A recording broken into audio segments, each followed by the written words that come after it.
There's a stone in Lebanon that weighs 1,650 tons. To be clear, that's not a typo. 1,650 tons, a single piece of carved limestone. It sits in an ancient quarry near the Roman temple complex at Baalbek, partially freed from the bedrock, shaped and ready to move. They never moved it. This stone is called the Stone of the Pregnant Woman. Nobody knows why. The name's been around for centuries. Some say the bulge in the middle looks like a belly. Others point to local legends about a pregnant woman who told workers where to dig. The truth? Lost to time. But here's what we do know. This stone is the largest block ever cut by human hands in the ancient world. It's 64 feet long, 19 feet wide, 18 feet high. If you stood next to it, you'd feel like an insect, and it's not alone. Right next to it sits another stone, slightly smaller, only 1,240 tons. They call it the Stone of the South. It's also shaped, also ready, also abandoned. In 2014, archaeologists found a third one, buried under the other two, even bigger than the first, an estimated 1,650 tons, maybe more. 3 stones, 3 monsters, all cut, all abandoned, all sitting in the same quarry. Why? The temple complex at Baalbek sits about a quarter-mile away. You can see it from the quarry. It's massive. Built by the Romans in the 1st century CE, dedicated to Jupiter. The columns are 65 feet tall, the largest Roman temple ever constructed. But here's where it gets strange. The foundation of that temple contains stones that weigh 800 tons each. They're called the Trilithon. 3 stones, fitted so precisely you can't slide a piece of paper between them. They sit 20 feet off the ground, locked into place in the western wall. Someone moved 800-ton stones, lifted them 20 feet up, fitted them perfectly, 2,000 years ago. But they left the 1,650-ton stones behind. Think about that. They had the technology to move 800 tons. They proved it. The stones are there, in the wall, fitted and locked. But they cut stones twice that size and walked away. This isn't a mystery about whether ancient people could move massive stones. We know they could. The evidence is built into the temple wall. This is a mystery about limits, about the line between possible and impossible, about the moment when ambition finally exceeds capability. They cut these stones with purpose. The tool marks are clear. Bronze chisels, wooden wedges, channels carved to free the stone from the bedrock. This wasn't practice. This wasn't a mistake. They meant to use these stones. So what happened? Did they realize mid-cut that they'd gone too far? Did the engineers do the math and understand these stones could never be moved? Did they try and fail? Did something else stop them? War, money, time? We don't know. The stones just sit there, shaped, ready, waiting for a move that never came. Human ambition, frozen in limestone. But they did move some stones that size. That's the thing that makes this so strange. The Trilithon. 3 stones in the temple wall. Each one weighs about 800 tons. They're sitting there right now, 20 feet off the ground, fitted so precisely that you can't slip a blade between them. Someone figured out how to move 800 tons. The evidence is literally built into the wall. So the question isn't whether ancient people could move massive stones. They could. They did.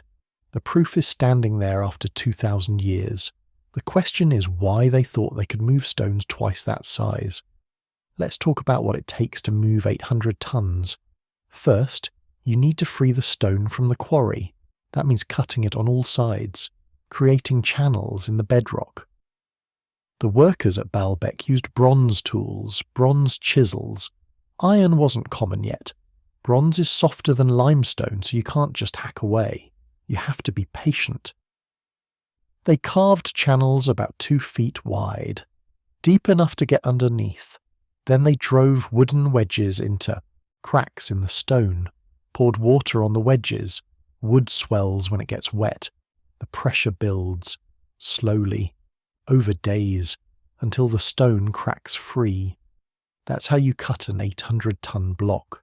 Then you need to move it. The quarry at Baalbek sits about 1,300 feet from the temple. Not far, but the terrain isn't flat. There's a slope, not steep, but enough to matter when you're moving 800 tons.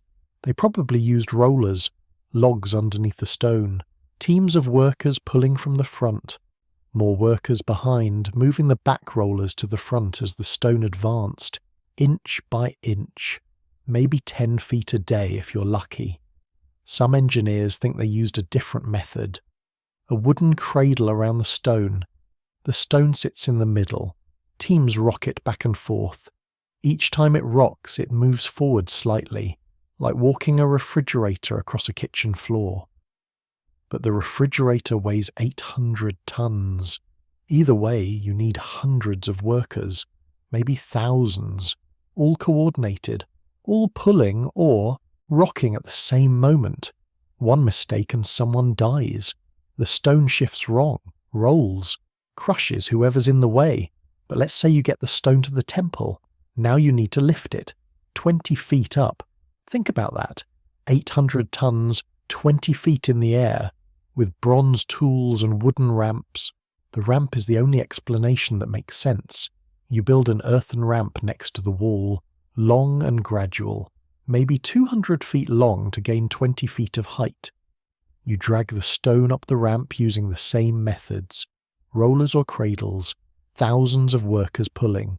At the top, you position the stone exactly right. Lower it onto the wall. The fit has to be perfect. These stones don't use mortar. They just sit there. Gravity and precision hold them in place. Then you do it 2 more times.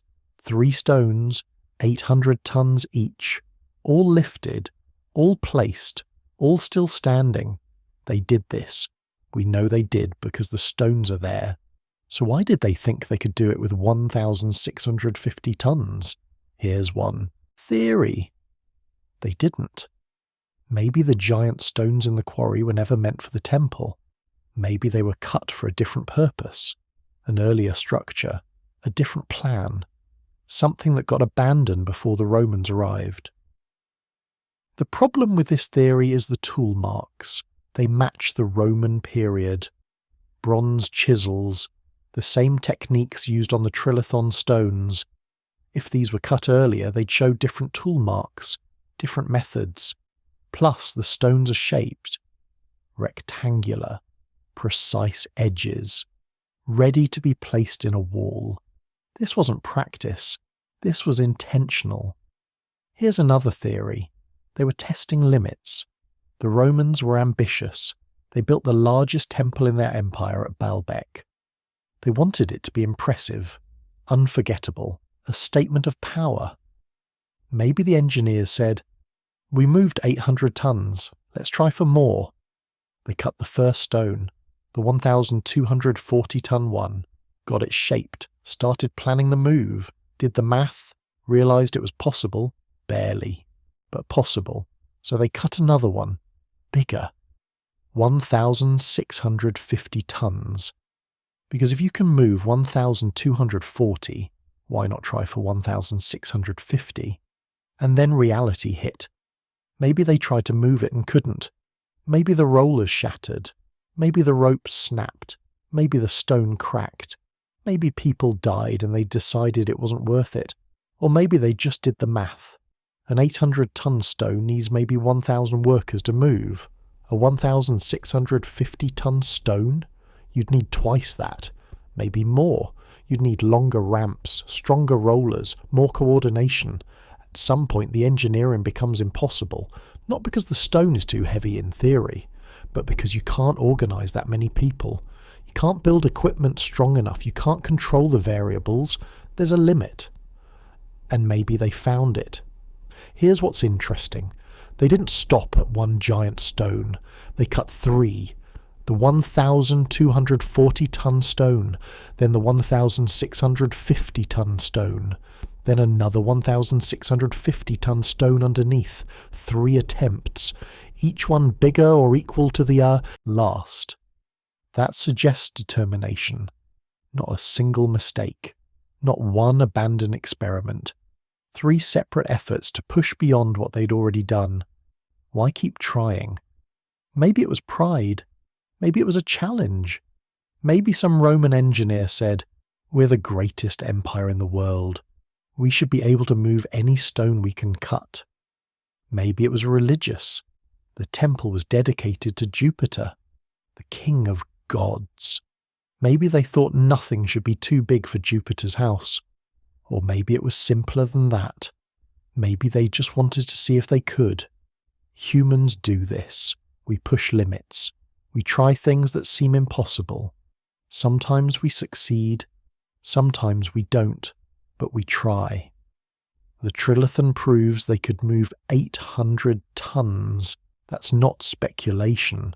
That's fact. The stones are in the wall. The abandoned stones prove they couldn't move 1,650 tons. That's also fact.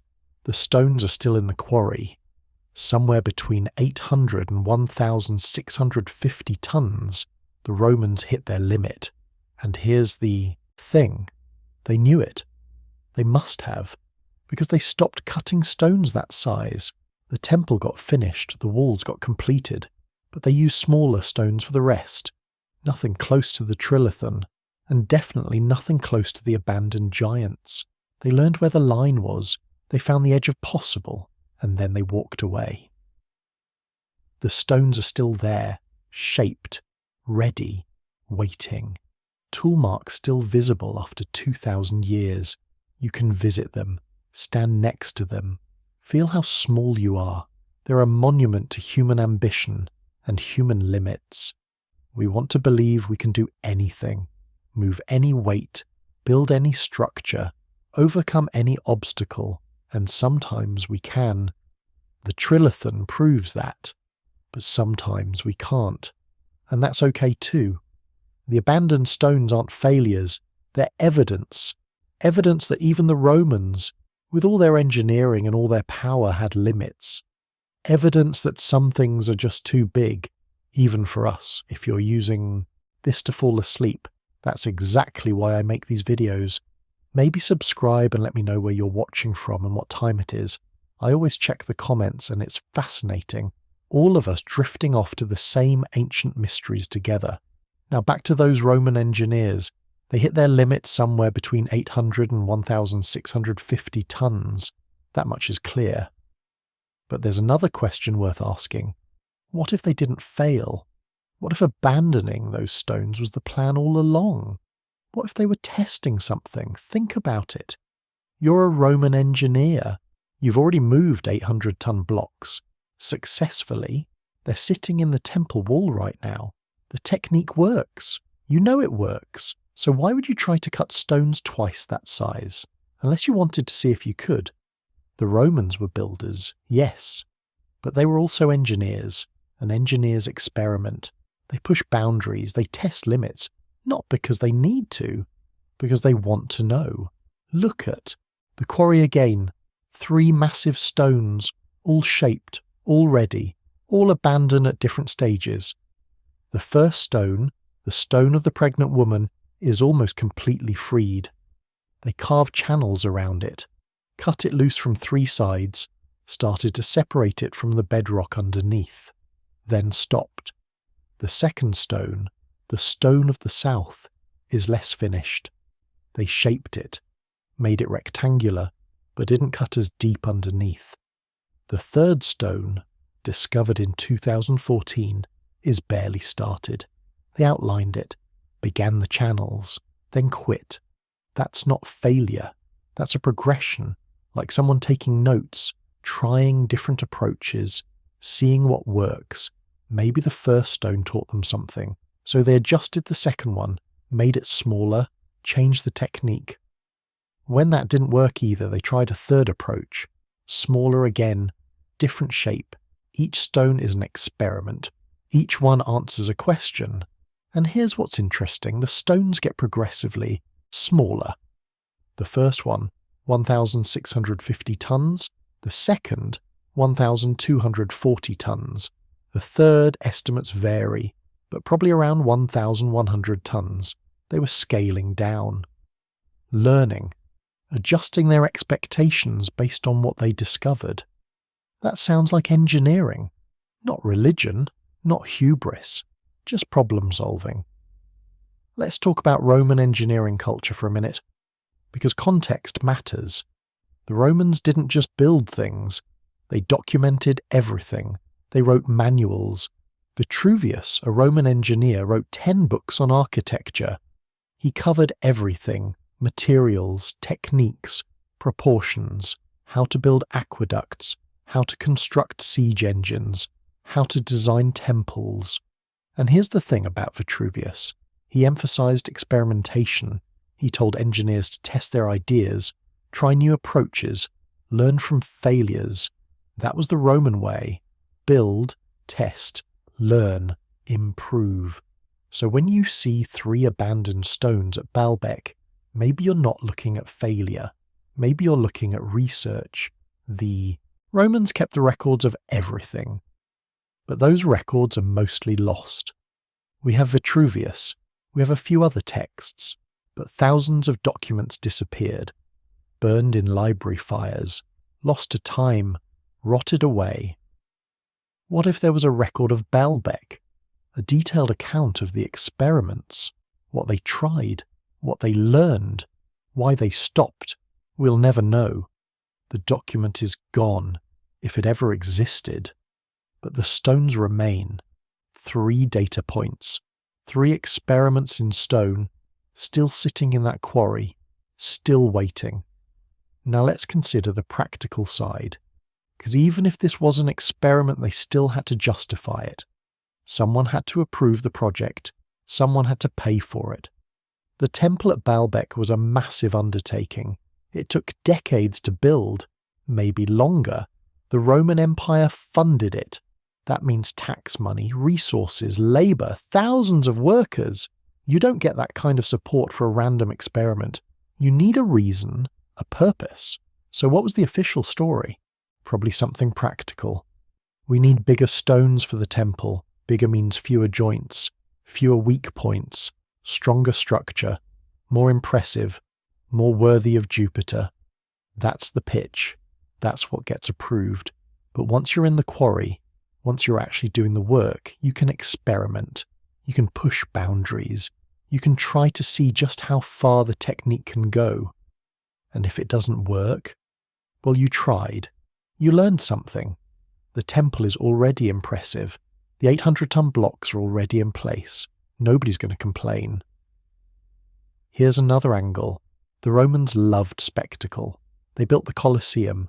They staged massive naval battles in flooded arenas. They constructed aqueducts that carried water for miles. Not because they had to, because they could. Moving a 1,650-ton stone would have been the ultimate spectacle. Imagine the crowds. Imagine the prestige. The emperor who commissioned that.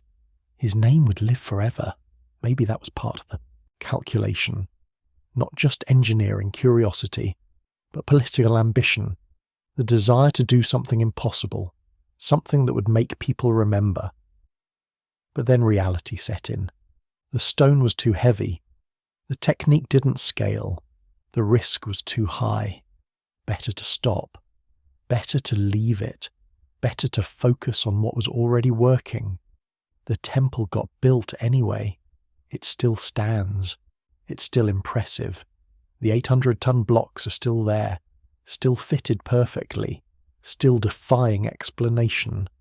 So maybe the abandoned stones weren't a failure.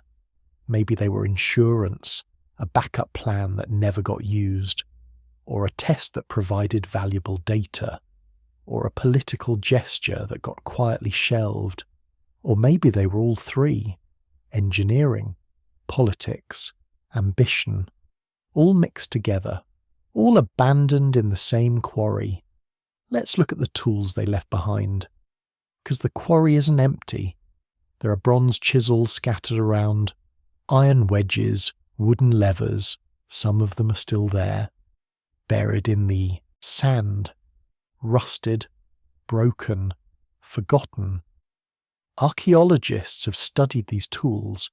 They're standard Roman equipment. Nothing special, nothing magical, just bronze and iron and wood.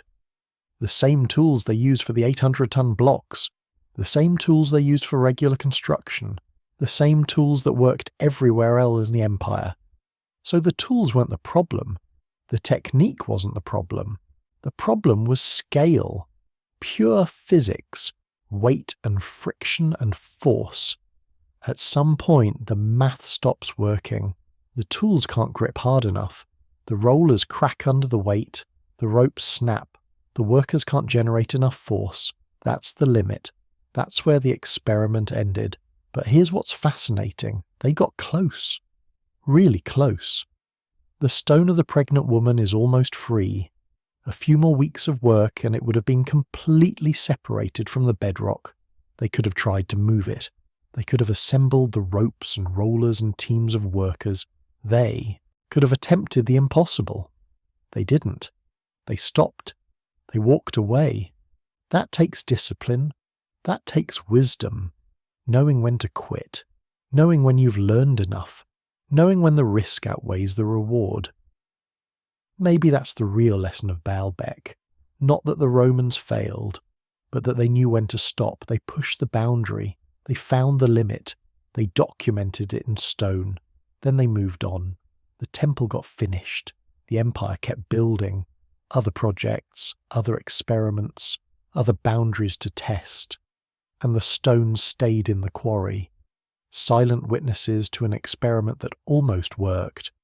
A dream that almost came true. A limit that almost got broken. They're still there.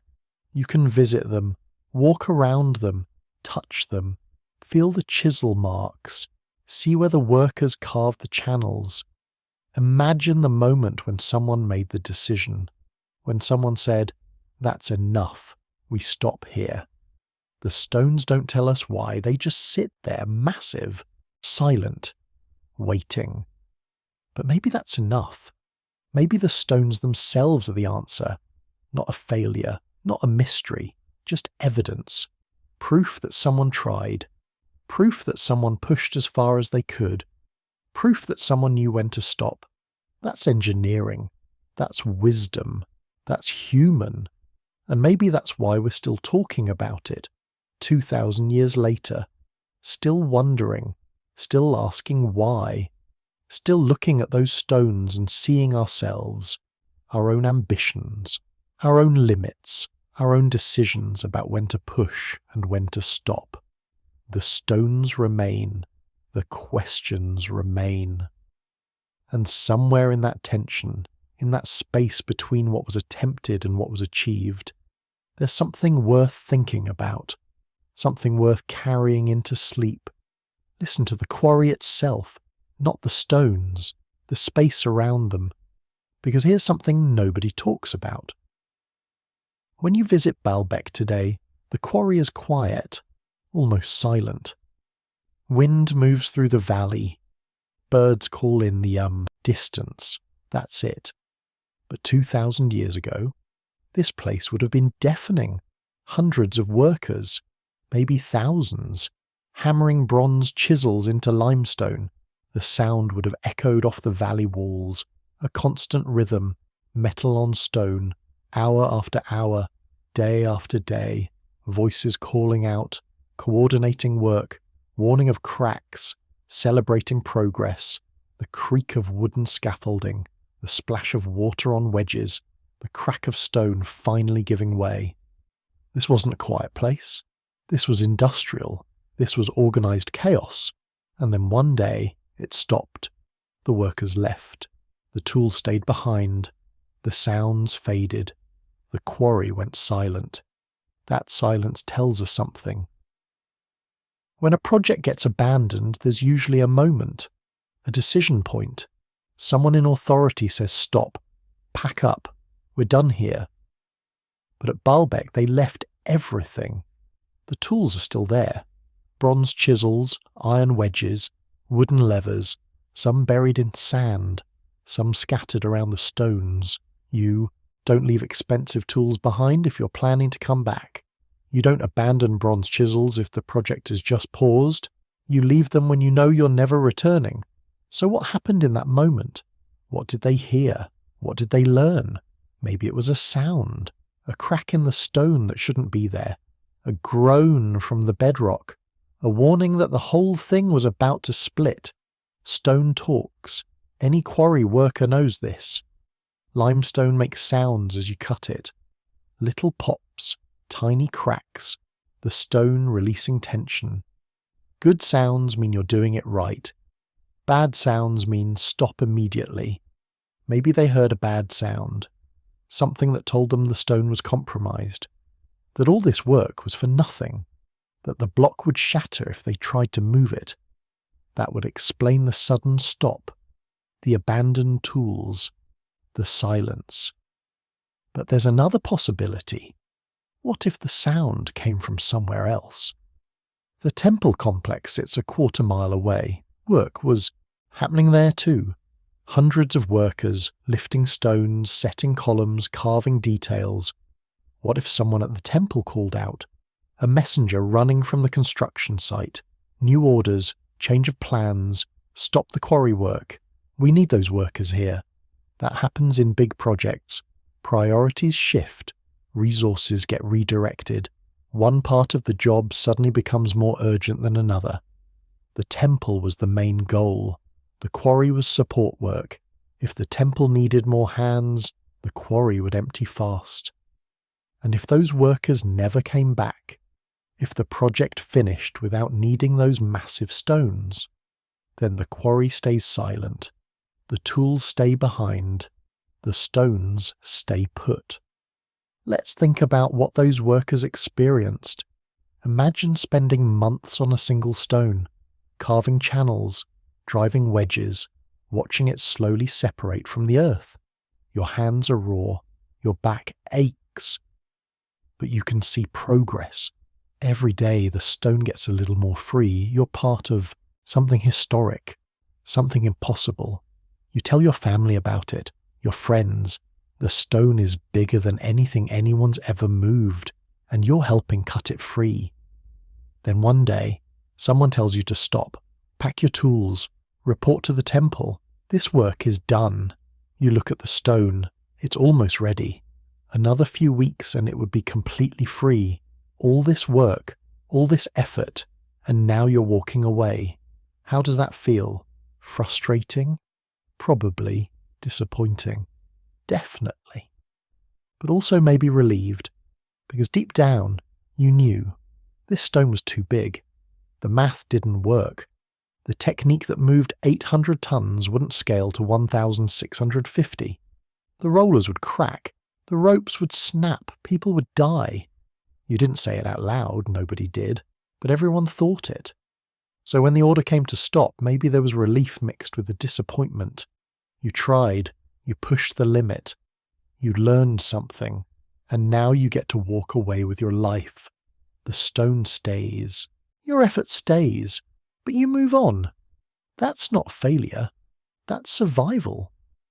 Now think about the engineers, the people making decisions. They had information the workers didn't. They saw the whole picture, the timeline, the budget, the political pressures, the technical limits. They knew the 1,650-ton stone was a gamble. Maybe they knew from the start. Maybe they learned as the work progressed. But at some point, they had to make a call. Keep going or stop. Keep going meant risk. Massive risk. If the stone cracked during the move, that's months of work wasted. If it crushed workers, that's lives lost. If it damaged the temple site, that's political disaster. Stop meant accepting limits, admitting you pushed too far, leaving evidence of that failure in the quarry for everyone to see. Which choice takes more courage? We tend to celebrate the people who push through, who refuse to quit, who achieve the impossible. But sometimes courage means stopping, knowing when you've reached the edge, accepting that some things can't be done, Not yet, maybe not ever. The engineers at Baalbek made that choice. They stopped, they left the stones, they moved on, and the temple still got built. It still stands. It's still magnificent. Maybe that's the sound we should listen for. Not the hammering in the quarry, not the crack of stone, but the silence that follows a wise decision. The quiet that comes when someone says, "We've learned enough, this is where we stop." Here's what's interesting about abandoned places. They preserve moments. The quarry at Baalbek isn't just stones, it's a frozen decision. A moment in time when someone chose to walk away. The tools lying in the sand mark that moment. The partially cut channels mark it. The shaped stones mark it. You can stand there today and feel it. The weight of that decision. The wisdom in it. The courage it took. Because walking away from something you've invested in is hard. Really hard. Especially when you're so close. When the stone is almost free. When success feels possible. But the engineers looked at the evidence. They did the math. They weighed the risks. And they made the call. That's engineering at its best. Not pushing blindly forward, but knowing when to stop. When to preserve what you've learned. When to apply it somewhere else. The temple got finished without those stones. The 800-ton blocks were enough. More than enough. They're still holding up the structure 2,000 years later. So the abandoned stones weren't needed. They were never needed. They were an experiment, a test, a boundary marker. And now they serve a different purpose. They remind us that limits exist. That even the Romans, with all their engineering genius, had boundaries they couldn't cross. That's comforting somehow, knowing that even the greatest builders in history had to stop sometimes.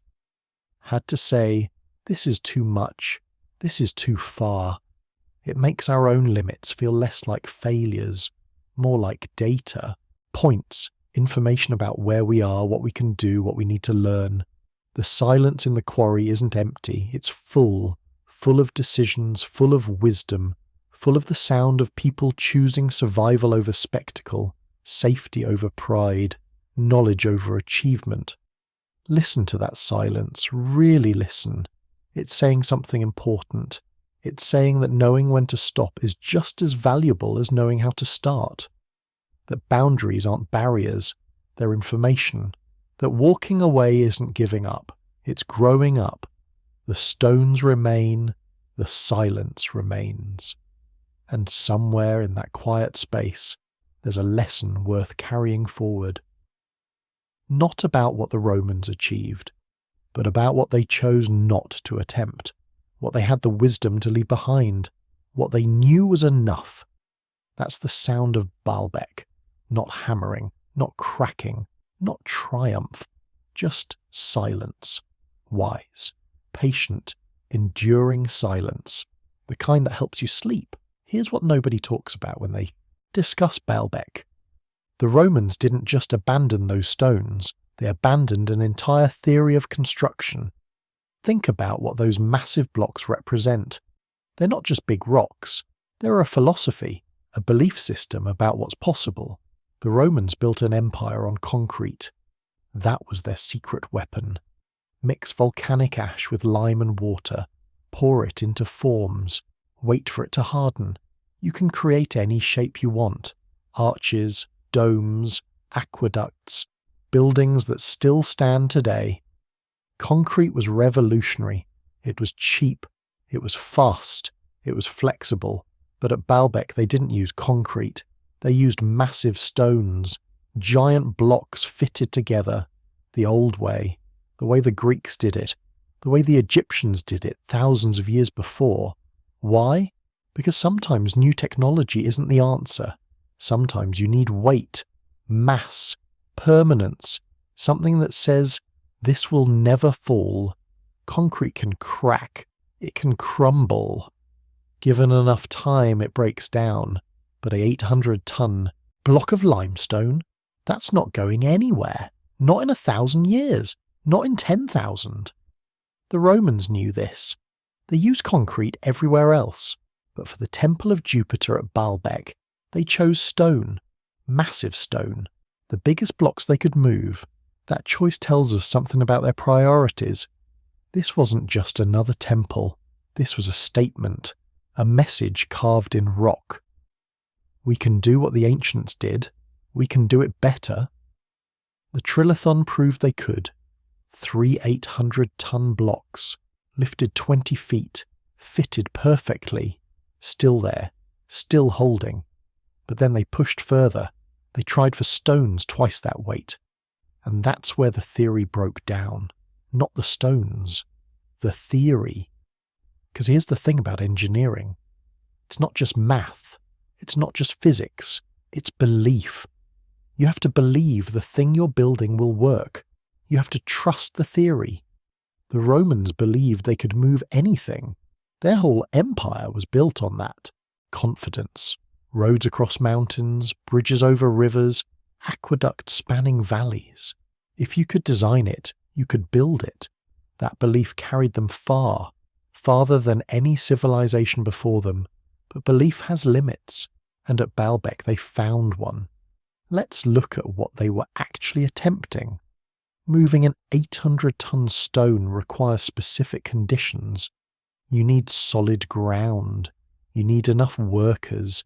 You need the right tools. You need weather that cooperates. You need luck. Scale that up to 1,650 tons and everything changes. The ground that held under 800 tons might crack under 1,650. The rollers that worked before might splinter. The ropes might snap. The workers might not have enough leverage. But more than that, the theory stops working. Because engineering isn't linear. You can't just double the weight and double the effort. Forces don't scale that way. When you double the weight, you quadruple the stress on certain points. The friction increases exponentially. The risk of catastrophic failure jumps. The Romans understood this. They were excellent engineers. They knew the math. So why did they try? Because sometimes you have to test a theory to its breaking point. You have to see where it fails. That's how you learn its limits. The abandoned stones at Baalbek mark the edge of a theory. They show us where Roman confidence met physical reality, where belief ran into mathematics, and the Romans made a choice. They could keep pushing, keep trying, keep risking lives and resources on something that might not work. Or they could accept the data, adjust the theory, build within the limits they'd discovered. They chose the second option. That's not weakness, that's science. Here's what makes this fascinating. The Romans didn't need those massive stones. The temple was already incredible with the 800-ton blocks. Adding bigger ones wouldn't make it more stable, wouldn't make it more beautiful, wouldn't make it last longer. So what was the point? Maybe there wasn't one. Maybe that's the lesson. Sometimes we push boundaries just to see where they are. We test limits because we need to know, not because the answer matters, but because the question does. The Romans asked, how big can we go? The stones answered, this big, not bigger. And that was enough. The theory was complete. The limits were mapped. The knowledge was gained. Now they could move forward with confidence, not the blind confidence of before, but informed confidence, the kind that comes from knowing exactly what you can and can't do. That's valuable. Maybe more valuable than actually moving those stones would have been. Think about other Roman projects, aqueducts, roads, bridges. They all show this same pattern. Push the limit, find the edge, then build just inside it. The Pont de Gare in France, a 3-tiered aqueduct, 160 feet tall, built from blocks fitted without mortar. It's been standing for 2,000 years. But before they built it, they built smaller aqueducts. They tested techniques. They learned what worked. They found the limits. Same with roads. The Appian Way, straight as an arrow, built to last forever. But before that, cruder roads, experiments, tests. The Romans were systematic. They learned from each project. applied those lessons to the next one. Baalbek was a lesson, an expensive one, but valuable.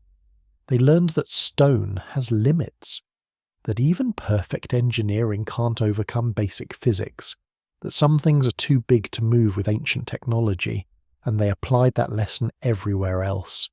Every temple after Baalbek used smaller stones, still massive, still impressive, but within the proven range.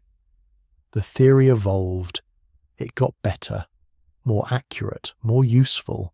That's how progress works. Not through constant success, through calibrated failure. You push until something breaks. Then you step back. You analyze. You adjust.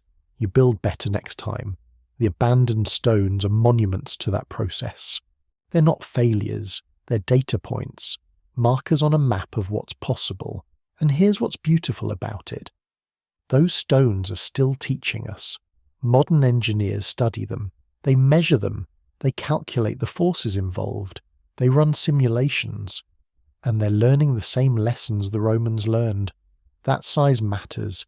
That weight creates problems that can't always be solved. That there are limits to what humans can move, but also that those limits aren't fixed. They shift with technology, with knowledge, with time.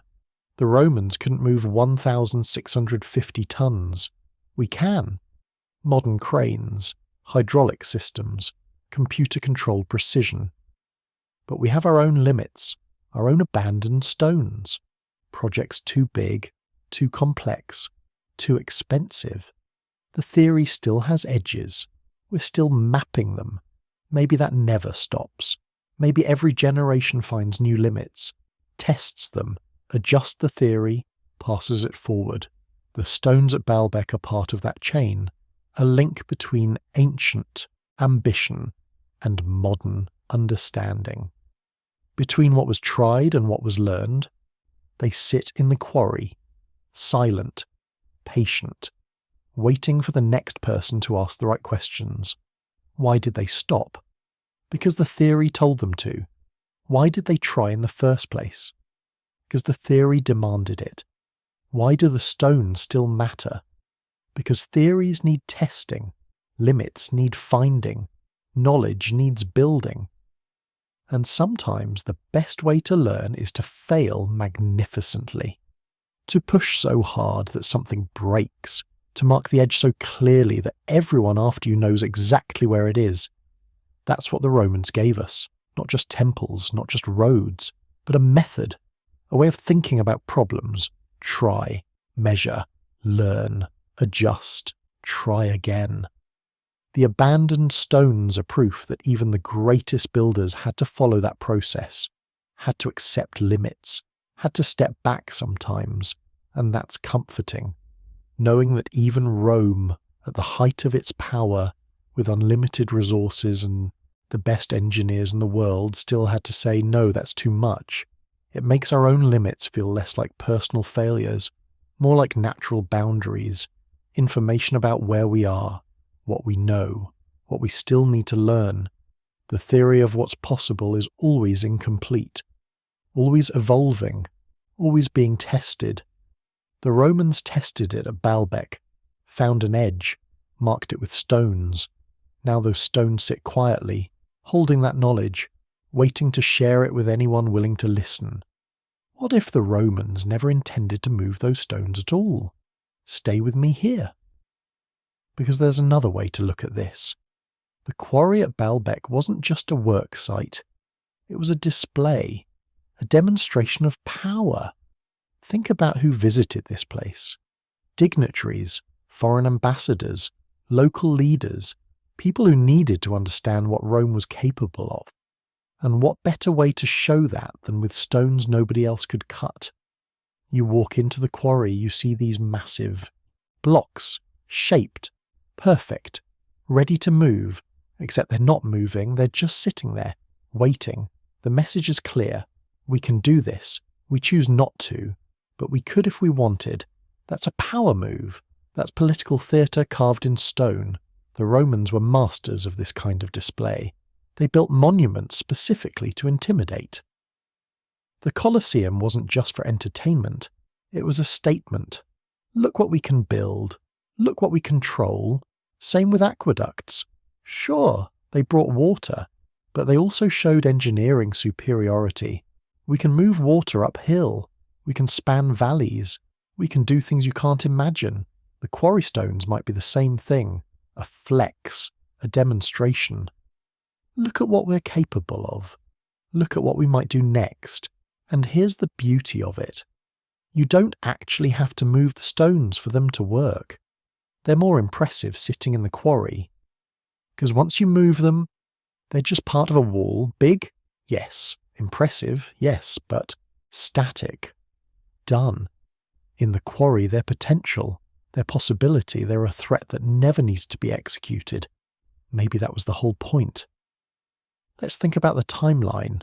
The Temple of Jupiter was built under Emperor Antoninus Pius, around 150 CE. The empire was at its peak, rich, powerful, confident. This wasn't a time of desperate building. Rome didn't need another temple. They had plenty. This was about prestige, about showing off, about reminding everyone in the region who was in charge. And Baalbek was perfect for that. It sat on trade routes, important ones. Merchants passed through, travellers, soldiers. Word spread from this place. So you build the biggest temple anyone's ever seen. You use the biggest stones anyone's ever moved. And then, just to make sure everyone gets the message, you cut stones even bigger. Stones so big they defy belief.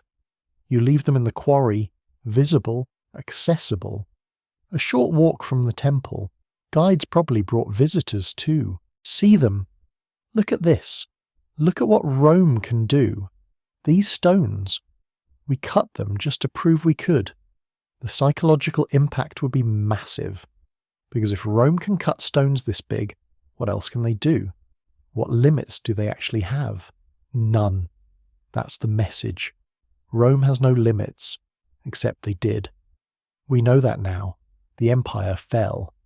The stones stayed in the quarry. The message faded. But for a while it worked. For a few hundred years those stones sat there. Silent ambassadors of Roman power. There's precedent for this kind of thing. The Egyptians did it too. The unfinished obelisk at Aswan. Massive. Bigger than any obelisk ever completed. It cracked during cutting, so they abandoned it. But here's the thing. They left it there. Didn't fill in the quarry. Didn't hide it. Just left it lying there for anyone to see. Why? Because even a broken obelisk shows capability. Look how big we can go. Look what we attempt. The Chinese did similar things. The Great Wall wasn't just defense. It was a statement. We can build across mountains. We can organize millions of workers. We have that kind of control. Massive projects send messages. Sometimes the message is more important than the function. So maybe the quarry stones were never meant to move. Maybe they were meant to sit exactly where they are. Permanent reminders of Roman ambition. But there's a problem with this theory. The stones show signs of serious work. Real effort. Not just symbolic cutting. The channels around them are deep. Precise. Someone spent months on these. Maybe years. That's expensive. That's resource intensive. Would Rome really waste that much effort on a display piece? Maybe, if the display was worth it. Or maybe the truth is somewhere in between. Maybe they started with real intention, tried to move them, failed, then pivoted to making it look intentional. That's very Roman. Turn a setback into propaganda. We didn't fail. We chose to stop. Big difference. Either way, the stones served a purpose. Whether planned or improvised, they became symbols, not of failure, of capability, of ambition, and symbols matter, sometimes more than reality. Think about modern equivalents. Countries build things they don't need all the time. Tallest building, longest bridge, biggest dam. Why? Prestige, national pride, a way of saying we matter, We can compete. We're advanced. The quarry stones might be the ancient version of that, Rome's way of competing with its own past, with Egypt, with Persia, with every civilization that came before. We can match them. We can exceed them. Watch this. The stones became proof, physical evidence of Roman superiority, and they worked better abandoned than completed. Because completion has limits. A finished project is just that. Finished. Done. No more potential. But an unfinished project, that's endless potential. That's what could have been. What might still be. The quarry stones whisper possibilities. If they could cut these, what else could they cut? If they could attempt this, what else might they attempt? That uncertainty is powerful. It keeps people guessing, keeps them impressed, keeps them slightly afraid. And fear mixed with admiration, that's how you control an empire. So maybe the stones were never about construction. Maybe they were about psychology, about maintaining an image, about keeping subject peoples in awe. If that was the goal, it worked. We're still talking about them, still wondering, still impressed. 2,000 years later, those stones still command attention, still make people ask questions, still generate theories. That's remarkable. Most Roman construction projects are forgotten, lost to time. These stones, they're famous, legendary. Maybe that was always the plan. Build something so strange, so inexplicable that people never stop talking about it. Mission accomplished. But here's what bothers me about this theory.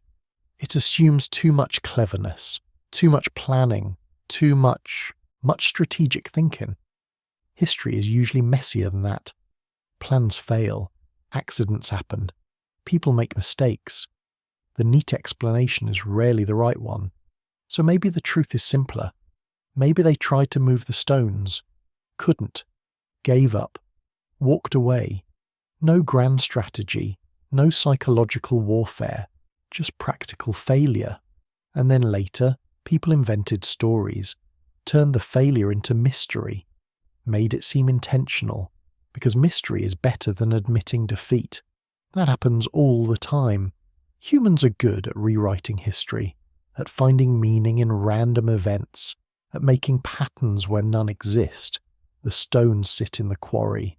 That's a fact. Everything else? Interpretation. Maybe they were tests. Maybe they were displays. Maybe they were genuine attempts that failed. Maybe they were political statements. We don't know. We can't know. The Romans didn't leave instructions, didn't explain their reasoning, just left the stones and walked away. What we're left with is evidence, physical evidence, 3 massive stones, cut but not moved, shaped but not placed. And from that evidence we build theories. We guess, we speculate, we try to understand what ancient people were thinking. But maybe that's the wrong approach. Maybe we should just accept the mystery. Let it be uncertain. Stop trying to solve it. Because some questions don't have answers. Some puzzles are meant to stay puzzles. The stones exist. They're real. They're massive. That's enough. The why doesn't change the what. Whether they were tests or displays or failures, they're still there. Still impressive. Still worth seeing. And maybe that's the real lesson. Not about Roman engineering. Not about ancient ambition. But about accepting what we can't explain. History is full of gaps, missing pieces, lost knowledge. We'll never know everything, never understand it all. The quarry stones are just one gap among thousands, one mystery in an endless collection. We can study them, measure them, analyze them, build theories, test hypotheses, but at the end of it all we're still guessing, still wondering, still uncertain, and that's okay. Uncertainty isn't failure, it's honesty. It's admitting the limits of what we can know. The Romans pushed limits, found edges, marked boundaries. We're doing the same thing, just with knowledge instead of stone, trying to see how far we can understand, where our theories break down, what remains unknowable. The stones teach that lesson well. They sit in the quarry, silent, patient, keeping their secrets. Maybe they always will. Let's talk about the idea of catastrophe. Not just bad luck, but something bigger, something that changes everything in a moment. When people look at the story of Baalbek, some wonder if that's what happened here. A sudden disaster, a turning point, maybe a single day that stopped the work forever. This isn't just guessing. It's a real pattern in history. Sometimes the world changes overnight. Not because people run out of ideas or get bored, but because something slams into their world from the outside.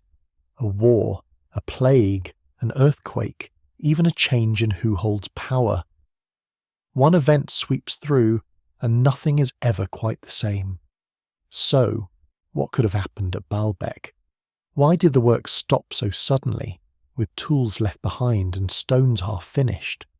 Let's look at the evidence, because it's not just about the stones themselves, it's about the world around them. First, let's set the scene again. The quarry is busy. Workers swarm over the stones, carving, measuring, shouting instructions. The sound of metal on rock fills the air. They're making progress. The biggest block is almost ready. And then, silence. Everything stops. The site freezes in time. Why? One theory is war. The Roman Empire was huge, but it wasn't peaceful. Trouble flared up everywhere, especially near the edges. Baalbek sits close to the borderlands of Syria, not far from places where rebellion broke out more than once. Let's look at the timing. The stones were being cut around the 2nd century CE. That's when Rome was strong, but cracks were starting to show. After Emperor Antoninus Pius, things got messy. His successors faced revolts, invasions, and political chaos. There's a record of major trouble in the region. In 193 CE, the Roman Empire fell into civil war. Several men claimed the throne. Armies marched back and forth. Cities burned. Roads were unsafe. Trade routes closed. In times like that, big building projects stop. Nobody's thinking about temples when soldiers might appear at any moment. If you're in charge of a quarry and you hear there's an army nearby, you don't keep working, you leave. Fast. You take the important things, family, food, maybe some gold. You don't worry about half-finished stones or bronze chisels. You just go. Sometimes the workers never come back. The war ends, but the money is gone. The new rulers have other plans. The temple gets finished enough, or not at all. The stones stay where they are, frozen at the exact point when everyone ran.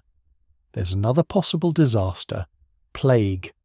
Epidemics swept through the Roman world again and again. The Antonine Plague, for example, hit in the late 160s CE. It killed millions. Some cities lost half their people. Entire villages vanished.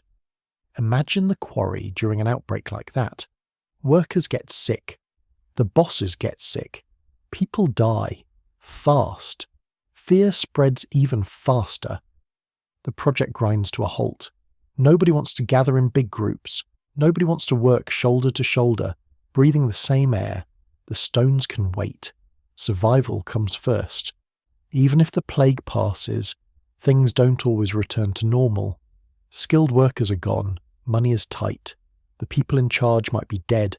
Sometimes a project just never restarts. The evidence is everywhere in Roman ruins. Buildings that stop halfway. Walls that just end. And then there's the possibility of political change. Rome was famous for switching rulers, sometimes violently. A new emperor means new priorities. Maybe the last guy wanted a giant temple. The new guy doesn't care. He wants a fortress, or a bathhouse, or just peace and quiet.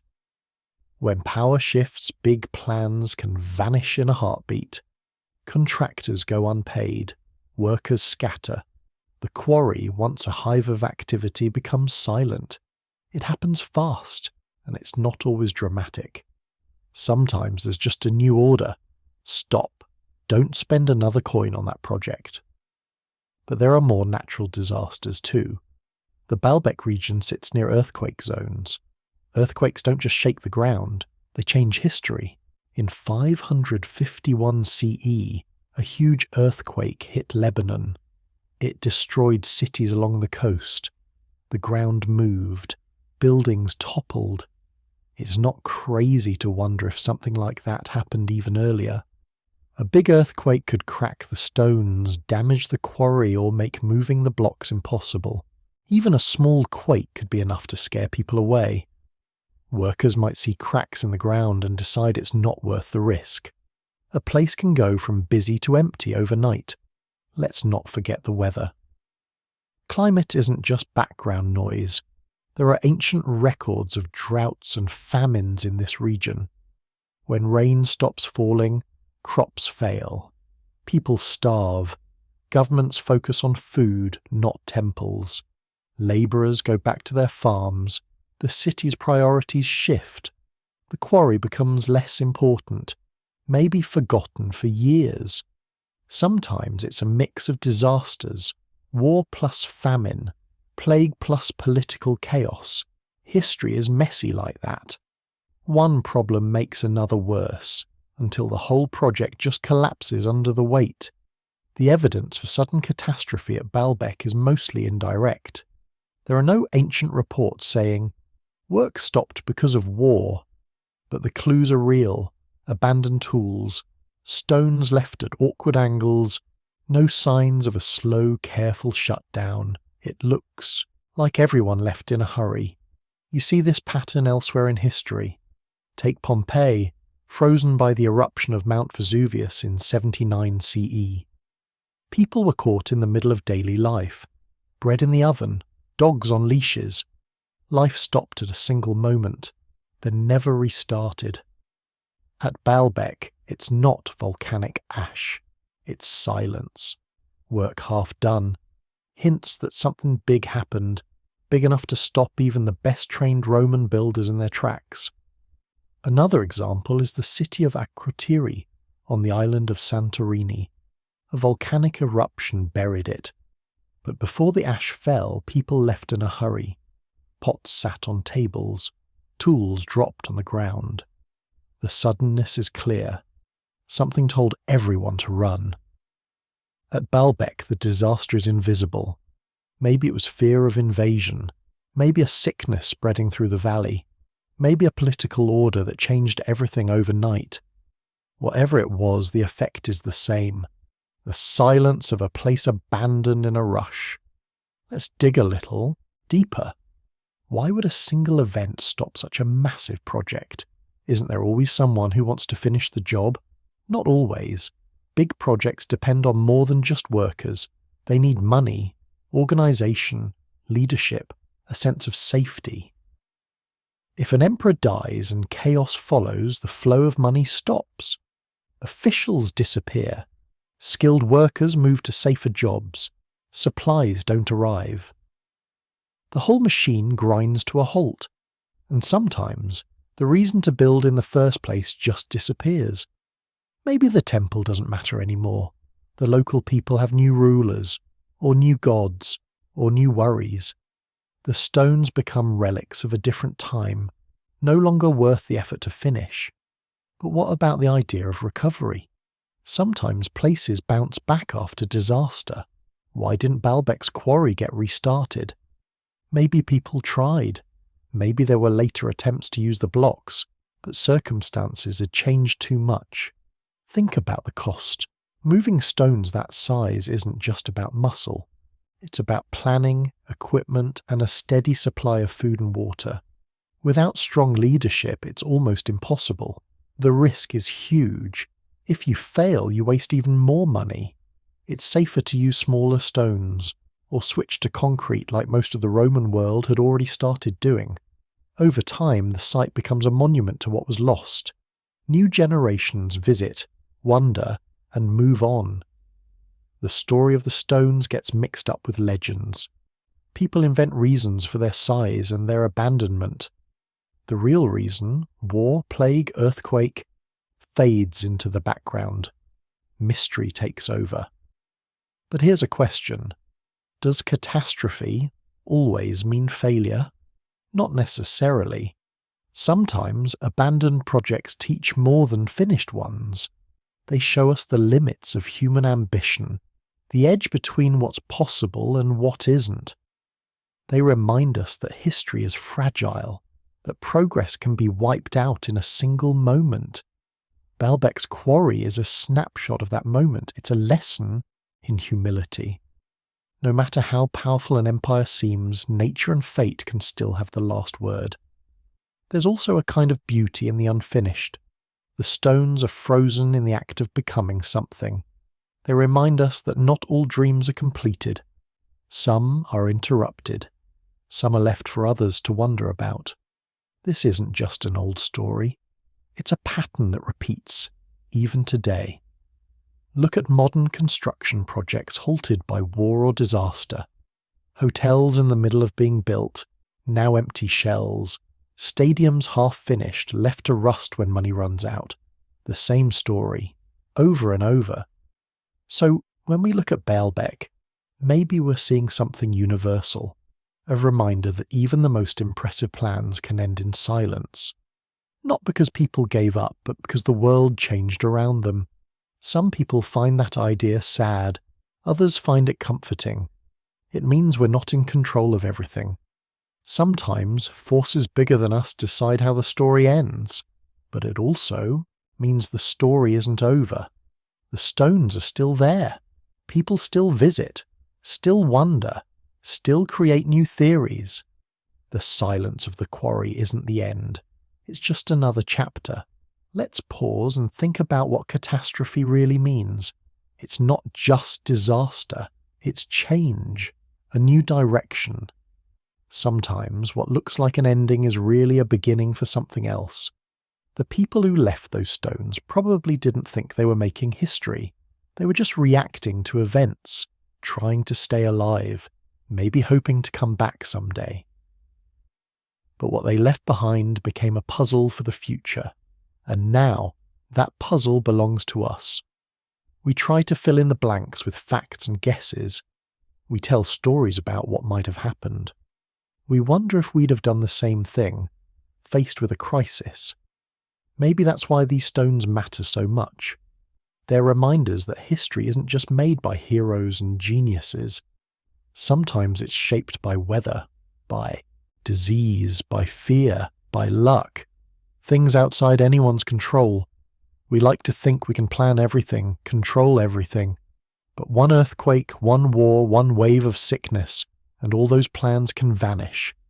The stones show us that truth, plain as day. But they also show us something else. People tried. They dreamed big. They pushed the limits. Even when things went wrong, their efforts left a mark. The stones are proof. So, was it catastrophe that stopped the work at Baalbek? Maybe. Maybe not. The evidence points in that direction, but we'll never know for sure. What we do know is that the stones capture a moment when something changed forever, and that's the heart of the mystery. Not just why the stones were abandoned, but how fragile big dreams can be, how quickly things can shift, how sometimes the only thing left is the question itself. We look at those stones and see both greatness and loss, ambition and interruption, the power of humans and the power of fate. It's all there, written in limestone. That's why the catastrophe theory is so fascinating. It's not just about disaster, it's about history itself. The way things can be moving along, and then, suddenly, they're not. The way silence can say more than words. And in the end, maybe that's the real story here. Not just stones, but the pause between one era and the next, the quiet after the storm, the moment when everything changes and nobody can go back. But there's one more theory, the strangest one of all. Let's step into the mind of someone making decisions at Baalbek. Imagine you're the engineer, the architect, maybe even the person holding the purse strings. You walk through the dust of the quarry, hearing the noise, seeing the sweat and the muscle.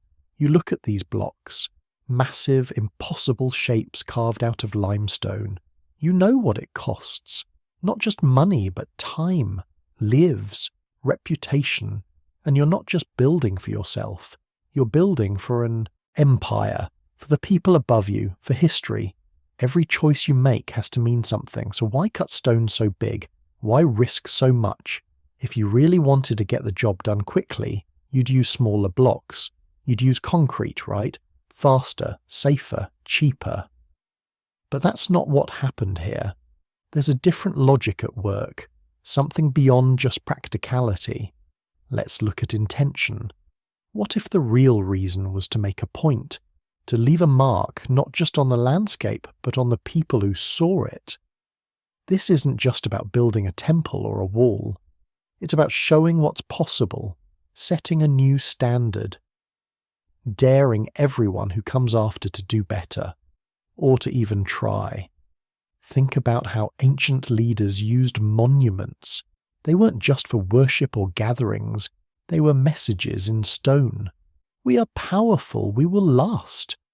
The bigger the block, the louder the message. You can't ignore it.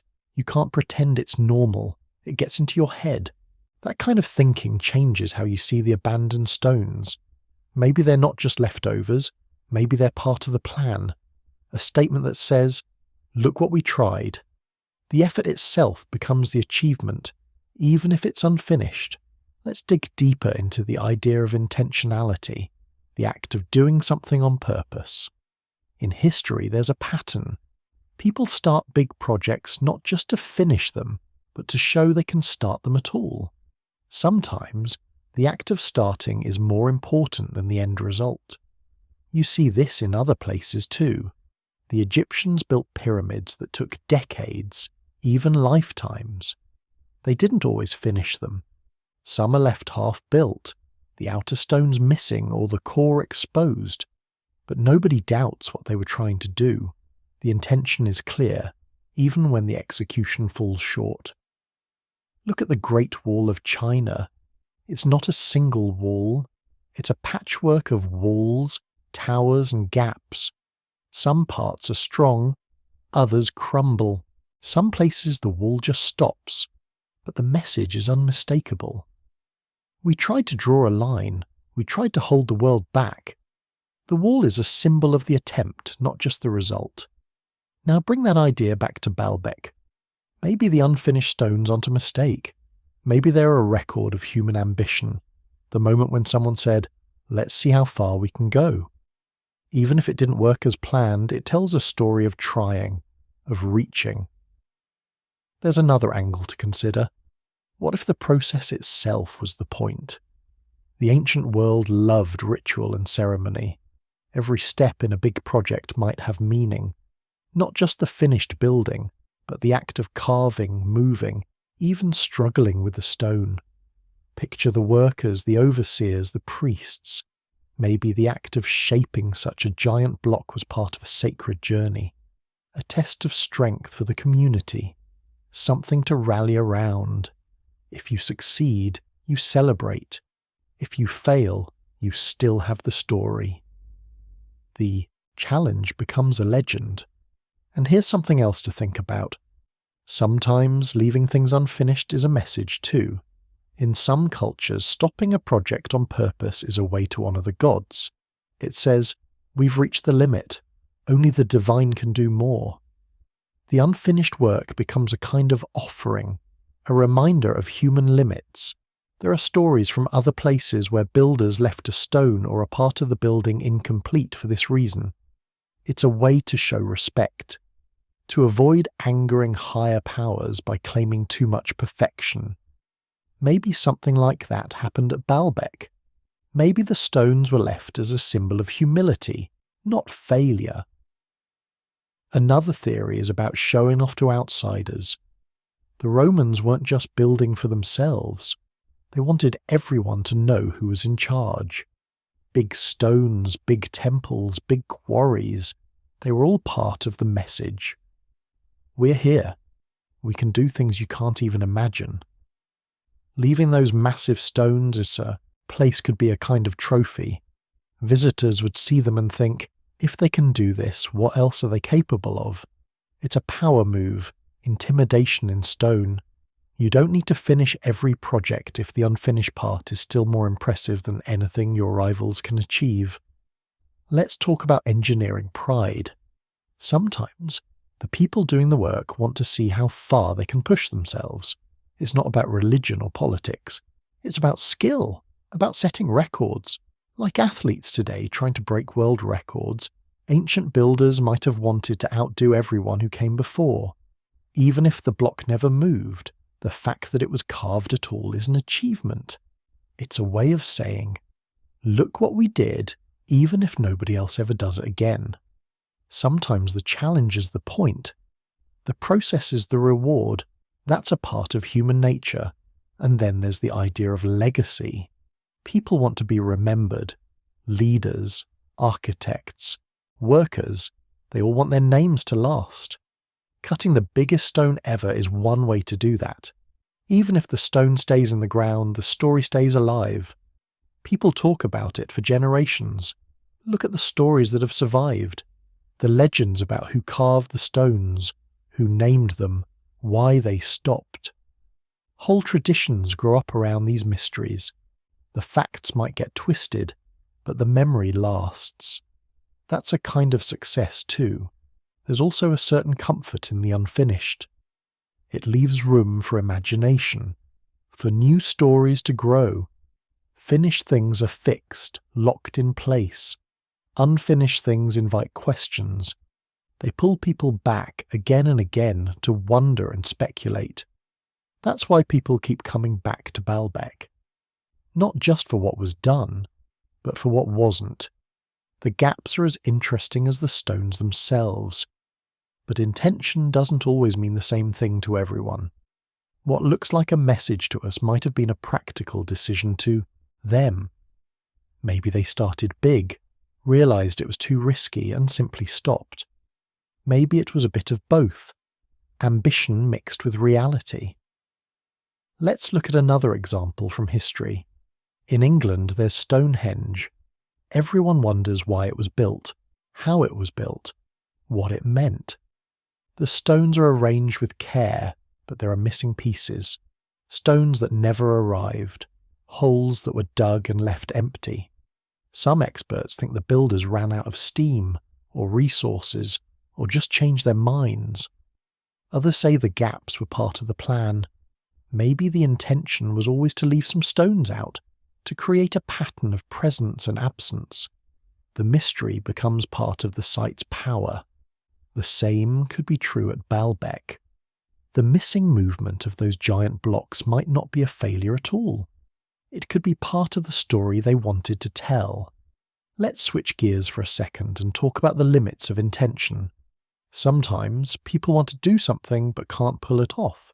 They try, they plan, they start, but reality pushes back. The ground shifts, the money runs out, people get tired or distracted or scared. That's not just an ancient problem, it happens today too. Skyscrapers that only get half built, bridges that never connect, stadiums that open years late or never at all. The reasons change, but the pattern stays the same. Sometimes those failures become famous. People study them, visit them, write about them. The unfinished thing becomes more interesting than a perfect success. It's a window into what people hoped for and what stopped them. Back at Baalbek, the unfinished stones tell us about dreams that were bigger than the tools, the budgets, maybe even the leaders themselves. And that's human. We all reach for things just out of grasp. Sometimes it works, sometimes it doesn't. But the reaching matters. Think about how much planning must have gone into these stones. The logistics, the calculations, the teams of workers who had to be fed, housed, paid. The tools that had to be made, sharpened, replaced. The time it took to just carve a straight line into rock. None of that happens by accident. It takes vision, organisation, and a belief that it's all worth it. At any point, someone in charge could have pulled the plug, said, "Stop, this isn't working," but they kept going, at least for a while. That tells us something about the mindset of the people involved. They weren't just following orders, they believed they could make something incredible. Maybe they even enjoyed the challenge. We often think ancient people were obsessed with superstition or stuck in their ways, but look at these stones. They're proof of risk-taking, of trying new things, of pushing past what everyone else thought was possible. Now let's talk about what intention means for the people who came after. The unfinished stones became landmarks. People told stories about them. Some said giants carved them.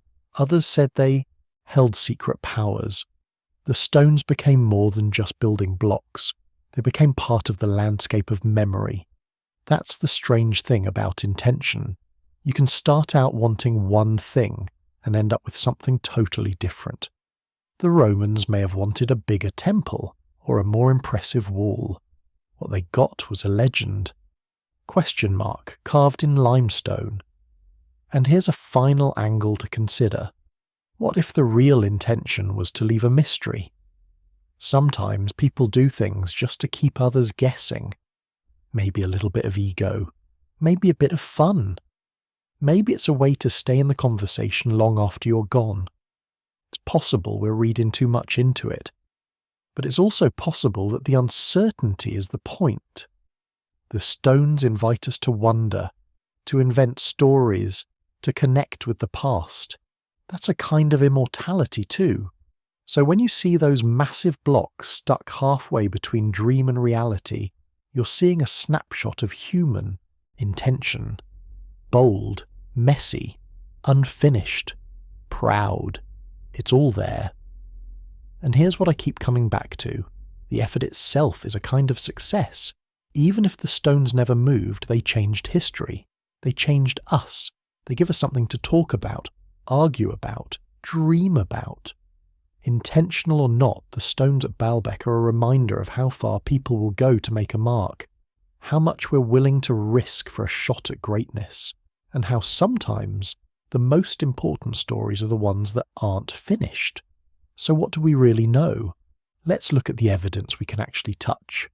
So, let's get into what we can actually see and touch at Baalbek. Forget the legends and the big theories for a minute.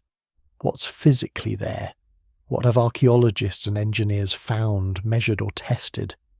That's how we start to get real answers. Because stories are fun, but stone is honest.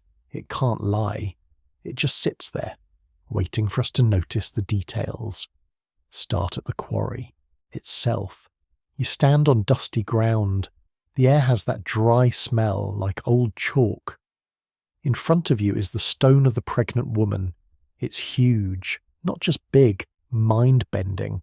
64 feet long, 19 feet wide, 18 feet high, carved right out of the bedrock.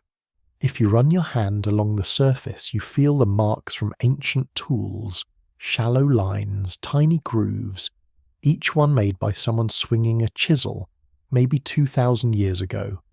Some marks are deeper, some lighter, showing where the workers pressed harder or eased up. It's a direct connection to the people who did this work. Nearby sits the stone of the south, slightly smaller, but still enormous. Then there's the third block, half buried, only partly separated from the ground. Archaeologists measured it, longer than the others, and heavier, maybe the biggest stone ever cut by human hands. All three blocks are shaped, but none of them ever move from the quarry. It's like a display of frozen effort. But it's not just the stones. Scattered around the site are old tools, bronze chisels, wooden wedges, some fossilized by time, pieces of rope turned stiff and dark, hidden under layers of dust and dirt. The tools are real. These aren't museum pieces. They weren't placed there for show. They're leftovers from a job that stopped in its tracks. You can see how the chisels wore down, how the tips blunted and chipped. Some wedges are still jammed into cracks in the stone, like the workers meant to come back after lunch and never did. Let's talk about the marks left behind. On the biggest stone, you can see where channels were cut around 3 sides, deep straight grooves, maybe 2 feet wide. To cut those, workers would have started at the top and hammered their way down day after day. Some grooves are unfinished, stopping suddenly. Others curve slightly, showing where the rock resisted the tool or where a mistake forced the workers to shift direction. The details matter. They tell you this wasn't rushed or sloppy. The cuts are careful, almost precise. But there's a roughness too, a sense of people learning as they went. On the second block, the stone of the south, the channels aren't as deep. The shaping is there, but the bottom is less defined. It's like the workers changed their plan halfway through. Maybe they realised something about the first stone and tried to fix it on the second. The third block, only discovered in 2014, is barely started. Just the outline is marked. No deep channels, no finished surfaces. It's like someone drew a line in the dirt and then walked away. Now, look past the quarry. About a quarter-mile away you see the remains of the temple. Its foundation is built from other massive stones, the famous Trilithon. 3 blocks, each weighing around 800 tons. They sit 20 feet above ground, fitted so tightly that you can't slide a coin between them. Archaeologists have studied these stones in detail. The corners are sharp. The faces are smooth. Tool marks are visible on the ends, where the blocks were shaped to fit perfectly together. Some edges are chipped, but that's from later earthquakes, not from the original builders. Engineers have tried to figure out how these blocks were moved and placed. The most popular theory is that workers used wooden rollers and levers. But when you look at the ground between the quarry and the temple foundation, it's not flat. There's a gentle slope, with patches of rough soil and old rock. Some have suggested that the builders created a dirt ramp, piling up soil to make the journey as gentle as possible for the heavy stones. Others think they used a system of pulleys and winches, powered by teams of workers or even animals. No machines, just muscle and clever planning. But here's the twist. The path between the quarry and the temple is littered with small clues, scrapes in the bedrock, shallow ruts, as if something heavy was dragged across again and again, pieces of broken tools mixed in with old pottery shards. Archaeologists have found bits of rope and leather that might have been part of the hauling gear. It's not a straight line. The evidence shows that the builders had to adjust their route, maybe to avoid soft ground or big rocks. They weren't just following a blueprint, they were solving problems every day. One thing that stands out is how different the unfinished stones look compared to the ones in the temple. The blocks that made it to the temple are crisp, squared, finished on all sides. The ones in the quarry are rougher, as if the final polish only happened once a block was in its final spot. That makes sense. You wouldn't waste energy making a buried side perfect. But it also means that the workers had a clear system. Shape the stone in the quarry, move it, then finish it in place. The unfinished stones show us exactly where in that process things stopped. Let's get specific about the tools. Bronze was the main metal. It's softer than iron, but good enough for limestone. Archaeologists tested this by recreating ancient chisels and trying to cut their own blocks. It takes a long time. You have to sharpen the chisels often. If you hit a hard spot in the stone, the metal bends or breaks. The evidence at Baalbek matches these experiments. There are piles of broken chisel tips at the site. Some are worn down to nubs, no metal left to sharpen. This tells us the work took months, maybe years. It also shows that the builders were determined to keep going, even when the tools gave out. Wooden wedges were another key tool. Workers would hammer dry wedges into cracks, then pour water on them. The wood swells as it soaks up water, squeezing the stone apart. You can see wedge marks along the channels. Some wedges are still there, fossilized by minerals over centuries. This method is slow, but it works. Modern experiments show that it can split limestone cleanly, without explosives or power. Tools? Again, the marks at Baalbek match what happens in these tests. Now what about the cranes? Some ancient sites use simple cranes, wooden frames with ropes and pulleys. At Baalbek there's no direct evidence of giant cranes, but there are marks on the stones that suggest ropes were used to lift or slide the blocks. On the Trilithon stones, you can see shallow grooves on the ends, probably made by ropes under tension.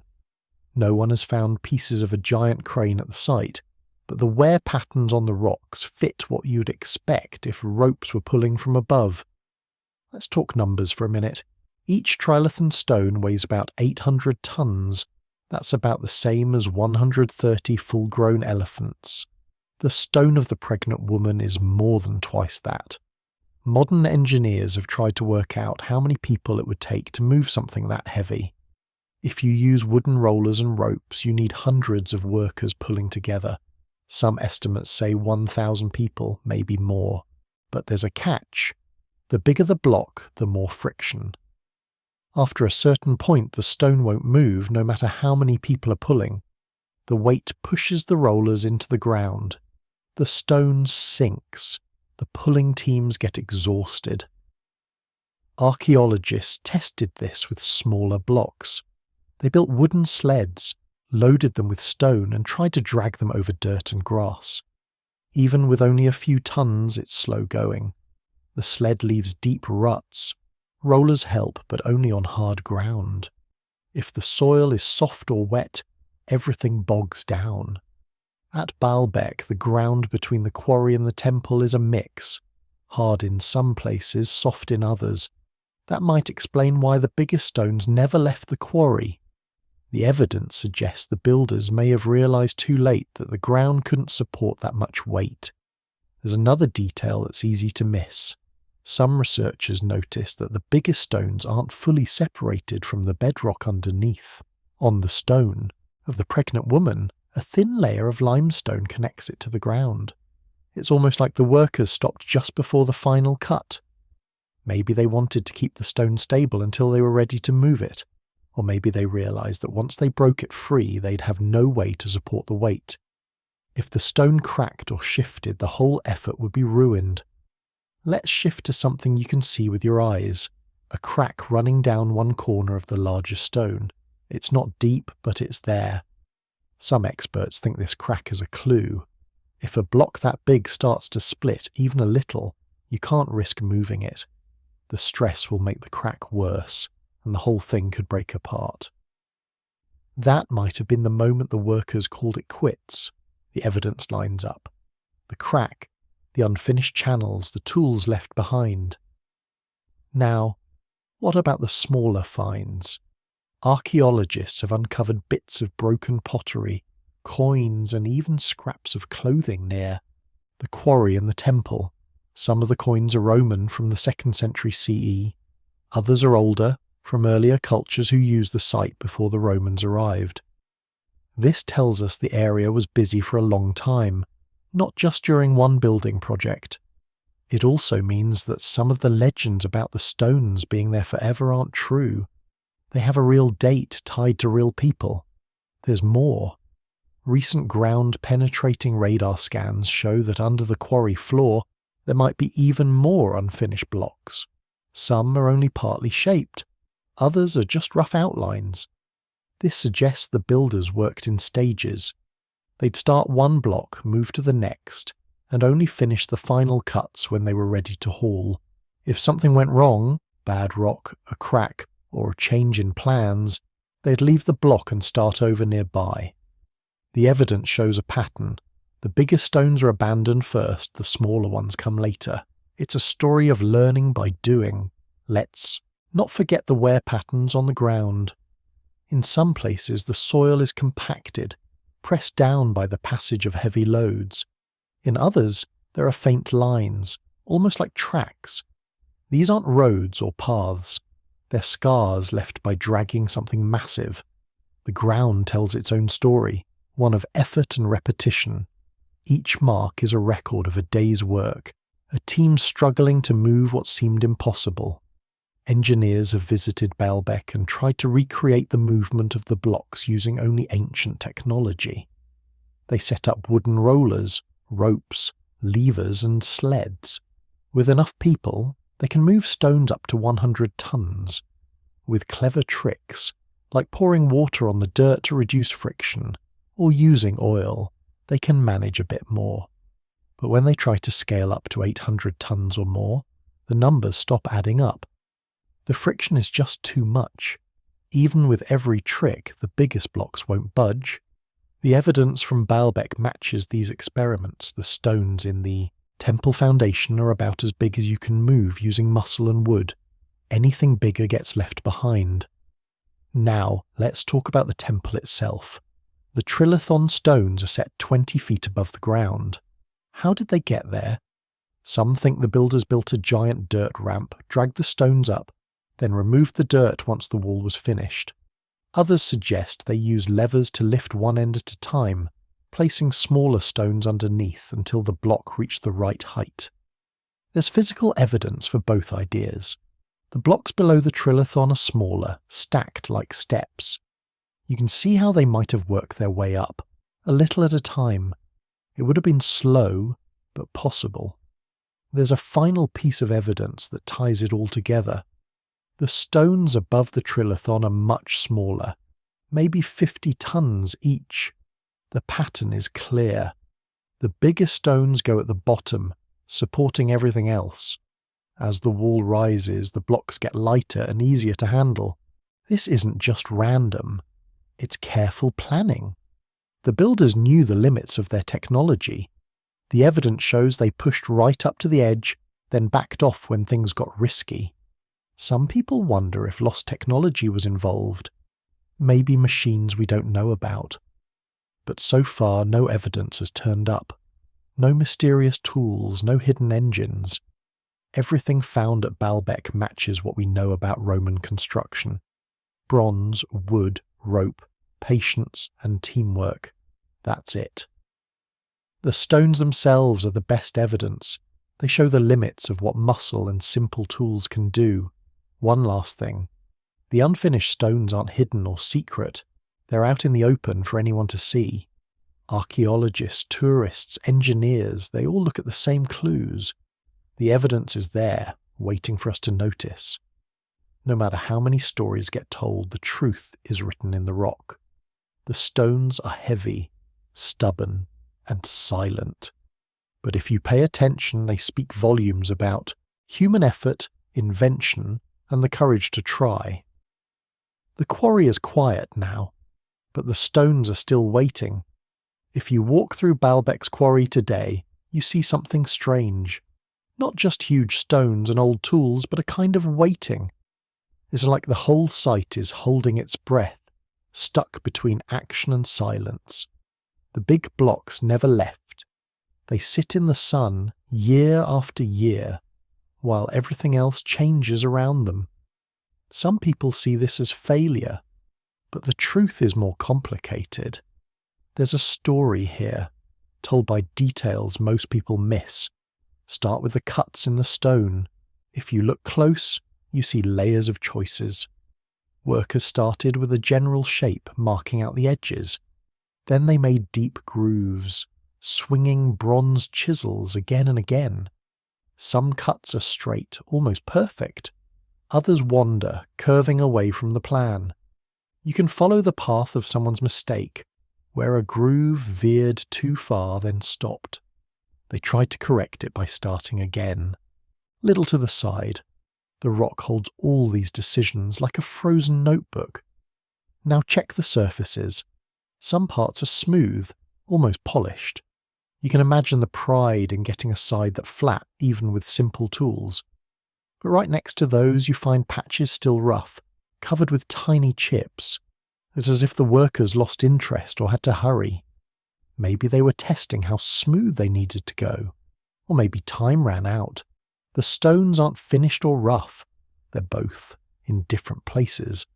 That's not random. It shows a process cut short, a job that stopped in mid-thought. Around the edges, you find marks left by wedges. Thin lines, dark from centuries of dust, stretching into the stone at odd angles. These tell you where teams tried to split pieces free. Sometimes it worked. Other times, the stone just held on, refusing to budge. In a few spots, you see where the wedge snapped, leaving a tiny fossil of wood trapped forever. It's a small thing, but it means real. People worked here, using trial and error to find what would break and what wouldn't. Let's talk about the ground.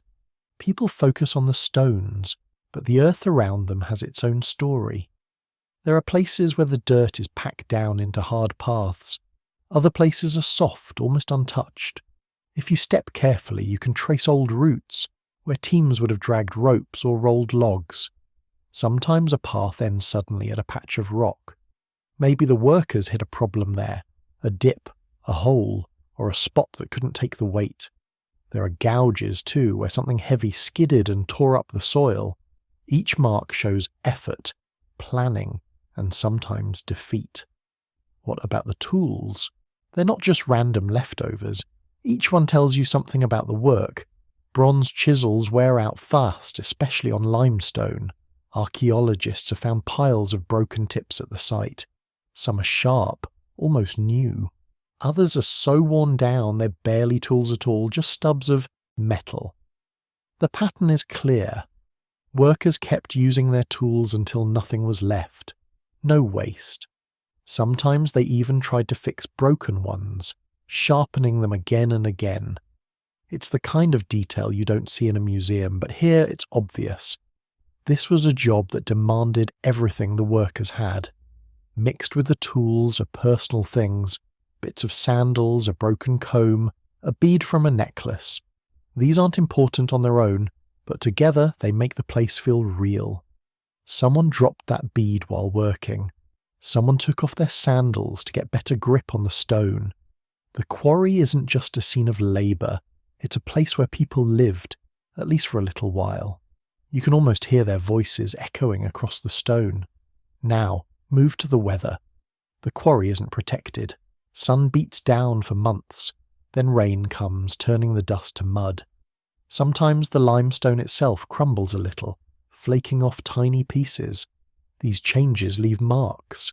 Water stains run down the sides of the big blocks. In some places, moss grows in cracks, creeping over old tool marks. But here's the interesting part. The oldest weathering is only on the top surfaces. The sides that were facing down or pressed against another stone are still fresh, almost as if they were cut yesterday. This tells us the stones haven't moved since the day work stopped. No shifting, no flipping, just waiting. Let's get into measurements. The stone of the pregnant woman weighs about 1,000 tons more than the biggest block in the temple wall. That's not a small mistake, it's a leap. Why did the workers aim so high? Some experts think they miscalculated the weight. Ancient builders didn't have digital scales. They estimated by eye, or by measuring the volume and guessing the density. Maybe they thought the stone would be lighter than it turned out. Or maybe they just wanted to see how big they could go. The fact that the big block never left the quarry tells us something went wrong, but not exactly what. Let's talk about cracks. There's a hairline fracture running along one edge of the biggest stone. Not obvious unless you know where to look. Some believe this was the real reason work stopped. A crack in a stone that size is a disaster. If you try to move it, the stress could split it in half. All that work wasted in a second. There's no fixing a break like that. Some archaeologists think the crack formed as the stone was being shaped. Maybe when the workers drove in wedges or tried to move the block a little. Once it appeared, that was it. Time to walk away. If you look at the unfinished third stone, the outline is barely started. It's longer than the others, but lower. Some think this was a test. Could they make a block that was big in one direction but thinner to reduce the weight? Maybe. Or maybe they realised after the first two tries that the project needed a different approach. The outline stops halfway, as if the workers gave up or got called away. It's not a grand failure. It's more like a pause that never ended. Now, zoom out to the region around Baalbek. The site sits in a valley, with hills rising on both sides. This matters. Rainwater runs downhill, pooling in low spots. If the ground gets soft, it can't support heavy loads. Some geologists have studied the soil here. They found that under certain conditions the earth turns to mud just a few feet below the surface. That's fine for people and carts, but not for a 1,600-ton block. The risk was always there. Start moving the stone, and it might sink and disappear forever. Let's look at the timing. When the Romans started building the Temple of Jupiter, they were at the peak of their power. Money, manpower, and motivation. They had it all. But things changed fast. After Antoninus Pius, the empire faced war, shortages, and political chaos. Some historians think the project lost funding. Others think key engineers died or were called to fight. Either way, big projects often stall when outside trouble hits. You see the same thing at ancient sites all over the world. Half-finished walls, tools left behind, plans that never made it off the parchment. But here's something else. Nobody looted the quarry. In some places, when work stops, people come back later to steal tools or break up the stones for other projects. That didn't happen here. The chisels, wedges, and ropes stayed right where they fell. Maybe the site was guarded, or maybe it just slipped out of memory. Whatever the reason, the result is a scene almost frozen in time. There's another angle too. The stones might have been left behind on purpose, as a warning or a lesson. Some ancient writers mention the idea of showing the cost of greatness. Maybe leaving the massive blocks unfinished was a kind of message. This is what happens when you push too far. It's not pride or shame, it's a teaching moment carved in rock. People wonder if earthquakes played a role. The region gets regular tremors. A big one could crack a stone or shift the ground under a hauling team. Archaeologists have found evidence of ancient quakes in the area, collapsed walls, toppled columns, and broken tools trapped in fresh layers of soil. If a tremor hit at the wrong time, it could ruin months of work in seconds. The unfinished blocks might be the result of nature, not just human decision. Let's talk about the people who worked here. Most were skilled, but not all. The tool marks showed different hands, different levels of care. Some parts of the stone are cut deep and clean. Others are rough, hacked at by tired or less experienced workers. This wasn't a team of experts, it was a mix. Maybe some were new to the job, learning as they went. You can see the learning curve in the details. The first cuts are rough, the later ones more careful. It's a kind of history you can touch. Now what about the blocks that did make it to the temple? They're not all the same size, some are a little smaller, easier to handle. The biggest ones, the Trilithon, are set deep in the foundation, surrounded by smaller stones that act like braces. Engineers think this was on purpose. Put the heaviest blocks at the bottom, then build upward with lighter pieces. That way the whole thing stays stable. The pattern shows planning, not just brute force. There's also evidence of changes in style over time. The earliest cuts are wide and shallow, like someone testing the rock. Later the grooves get deeper and tighter. Maybe new workers brought better skills, or maybe the team learned from mistakes and improved as they went. The stones show a timeline of effort, not just a single moment. Let's move to the question of intent. Did the workers ever plan to finish moving the biggest stones? Or was the whole thing an experiment? Some think the stones were a test run for something even bigger. Others believe the project was always meant to impress outsiders, not to be completed. There's no way to know for sure. But the fact that the blocks were shaped, almost finished, then left, suggests a plan that changed, or ended, right at the edge of possibility. Here's a detail that gets missed. The ancient workers mark the stones with symbols, simple shapes, not writing. but more like builders' marks. These help teams keep track of which block went where. Some of these symbols are still visible, carved into the rock with a few quick strokes.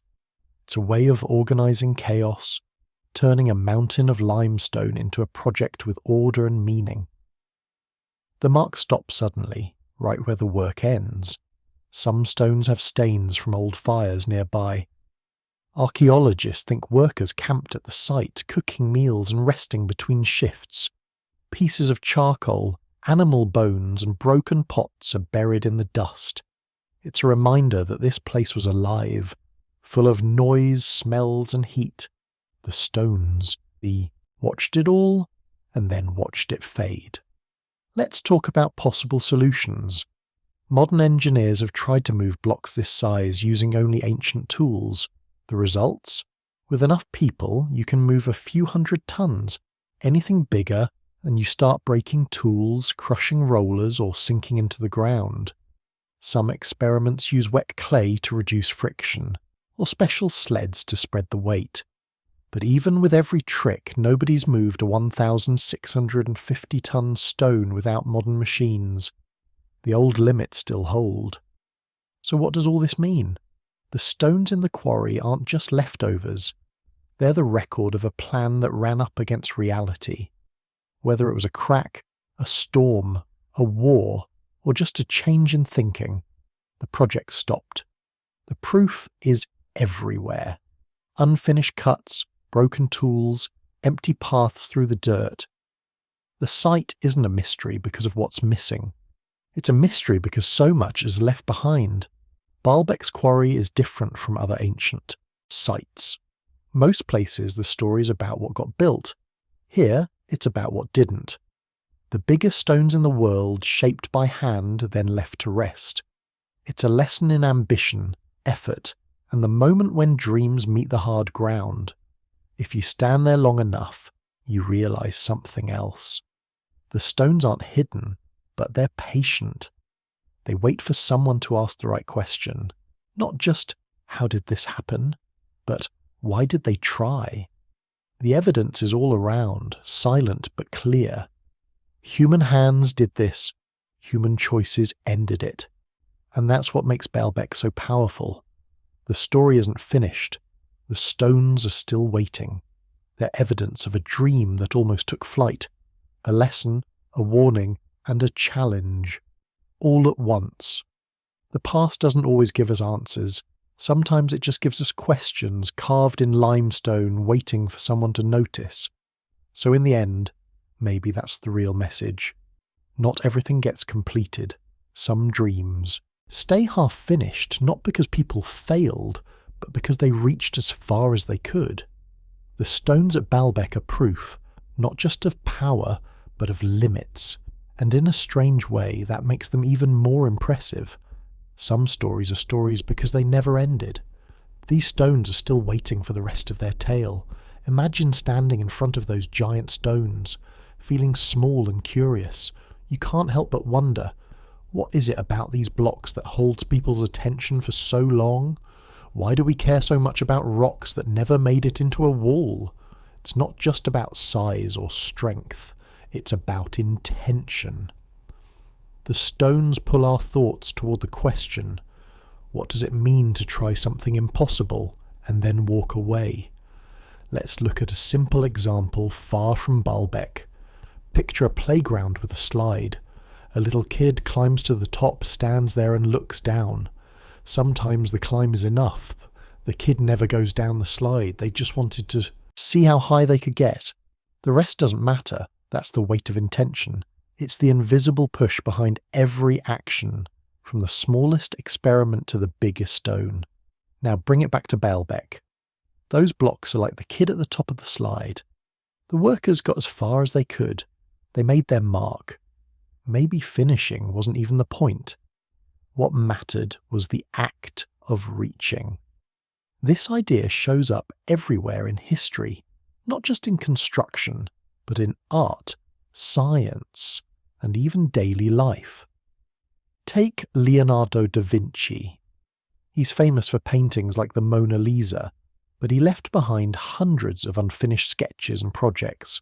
Some are just lines on paper, others are half-built machines. People wonder why he didn't finish more. The answer is simple. He was chasing ideas, not just results. For him, the attempt was the important part. There's a pattern here. Humans are drawn to big dreams. Sometimes those dreams outrun our abilities. That's not failure. It's curiosity in action. Look at the Wright brothers. Before they made the first flight, they crashed again and again. They built gliders that barely left the ground. Each failure taught them something new. They didn't stop when things went wrong. They just shifted their plans and tried again. The world only remembers the final flight, but the real story is all the failures along the way. Baalbek is another story like that, written in stone instead of paper or wood. The intention was clear. Push the limits of what people could do. Even when the stones couldn't be moved, the effort left a mark. It's a reminder that sometimes the journey is the real achievement. Think about music. Beethoven wrote his Ninth Symphony when he was almost completely deaf. He couldn't hear the notes, but he could imagine them. The process mattered as much as the final sound. He was reaching for something bigger than himself, even when the odds were impossible. That's the weight of intention. A drive that goes beyond reason or reward. Here's another example. In the early days of space exploration, engineers sent probes to Venus and Mars. Many of those missions failed. Rockets exploded, spacecraft vanished. But each attempt brought new knowledge. Nobody gave up. The intention was always there. Keep pushing the edge, no matter how many times things went wrong. The stones at Baalbek are like those lost probes. Maybe they didn't reach their goal, but they changed what people believed was possible. Now let's zoom in on a single person. Picture a craftsman at Baalbek. He spent weeks, maybe months, carving a channel around one of the blocks. Every day he swings his chisel, checks his work and wipes sweat from his face. He knows this project is huge, maybe too huge, but he keeps going. Why? Because he believes in the goal. Maybe it's pride, maybe it's duty, maybe it's just the thrill of doing something nobody else has tried. That's intention at work. Even if the project stops, the effort remains. This kind of thinking isn't just for big projects, it shows up in small ways too. Imagine someone learning a new language. They start with good intentions, flashcards, practice, maybe a few simple conversations. But life gets busy, the lessons pause, the dream fades. Still, something changes inside. The attempt leaves a mark, even if the goal isn't reached. Trying matters, even when finishing doesn't happen. Now, back to the quarry. The stones didn't move, the project ended. But the intention echoes through time. Every visitor feels it, even if they can't put it into words. It's the sense that people tried something bold and left a record of their hope. The stones are silent, but the message is loud. Let's look at another ancient example, the Great Pyramid at Giza. It stands complete, but nearby are smaller, half-finished pyramids. These get less attention, but they're important. They show the process, not just the result. Ancient builders made mistakes, adjusted their plans, and sometimes stopped altogether. The intention was always to reach higher, to do more than before. It's the same with the famous cathedrals of Europe. Some took hundreds of years to build. Generations worked on them, knowing they'd never see the end. Sometimes plans changed midway, towers stayed unfinished, walls got redesigned. The intention was to reach for the sky, no matter how long it took. The unfinished parts are as meaningful as the finished ones. Now think about explorers. In the 1400s and 1500s, sailors set out across oceans, not sure what they'd find. Some made it home, others disappeared. The intention was to discover, to push past the edge of the known world. Even the ships that vanished changed what people thought was possible. The act of trying mattered, even when the outcome was uncertain. There's a quiet power in unfinished things. They remind us that intention is heavy. It shapes history, even when the work stops. That's what you feel at Baalbek. Not just the weight of stone, but the weight of human hope. Let's get practical for a moment. Why do so many big projects stall? Sometimes it's technical trouble. Sometimes it's money. Sometimes the world just changes. But often, it's a shift in intention. The reason for starting disappears. Maybe a new leader comes in with different ideas. Maybe a crisis makes people rethink their priorities. The work stops, but the dream doesn't vanish right away. It hovers over the site like a cloud. You see this in art all the time. Michelangelo left sculptures unfinished on purpose. He called them non finito, not finished. The figures look like they're still emerging from the stone. Some people think he was making a point. Art is about the struggle, not just the result. The intention is trapped inside, still trying to get out. Here's a modern example. Look at skyscrapers in big cities. Sometimes a building gets halfway done, then the money runs out. The frame stands empty for years. People drive by and wonder what happened. But that skeleton is a record of intention. Someone dreamed big, started strong, and then hit a wall. The city remembers, even if the project never finishes. So, what does this have to do with Baalbek? Everything. The stones are more than leftovers. They're a message about what happens when intention meets reality. Sometimes you get a temple. Sometimes you get a block that never moves. Both are part of the story. Now let's talk about memory. Why do people keep coming back to abandoned dreams? There's something magnetic about things left undone. They pull our thoughts in. Maybe it's because we see ourselves in them. Everyone has a list of things they meant to finish. Projects started, then paused.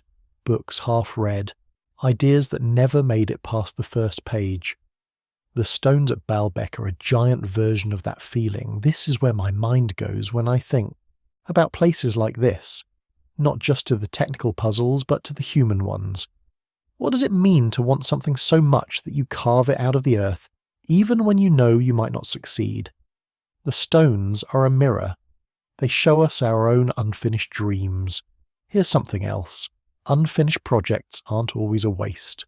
Sometimes they open new doors. Think about the process of invention. Thomas Edison tried over 1,000 materials for his light bulb before finding one that worked. Each failure was a step closer to success. He didn't see them as wasted time, but as progress. The intention to solve the problem was what mattered, not just the final answer. Let's go back to Baalbek for one last angle. Imagine you're an archaeologist digging through the site. You find a tool stuck in the dirt, a wedge half buried.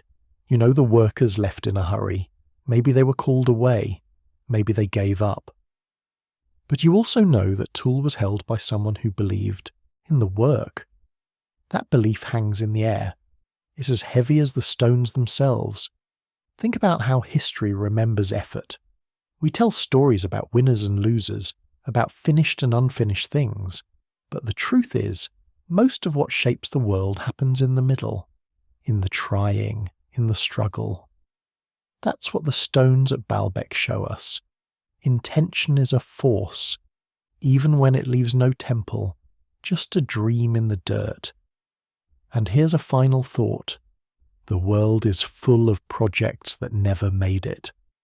Bridges started, then stopped. Plans drawn, then forgotten. For every finished masterpiece, there are 100 that only got part way. But each one carries the weight of someone's hope.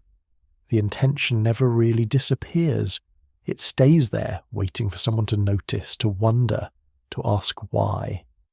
When you stand at Baalbek, you're not just looking at rocks. You're seeing the shadow of a plane, the outline of an idea that almost became real.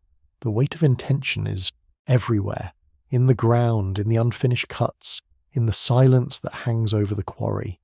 So next time you see something half-finished, in history or in your own life, remember Baalbek. The value isn't always in the ending. Sometimes it's in the reaching. The stones remind us that it's okay to try, even when we don't make it all the way. Intention matters. Effort matters.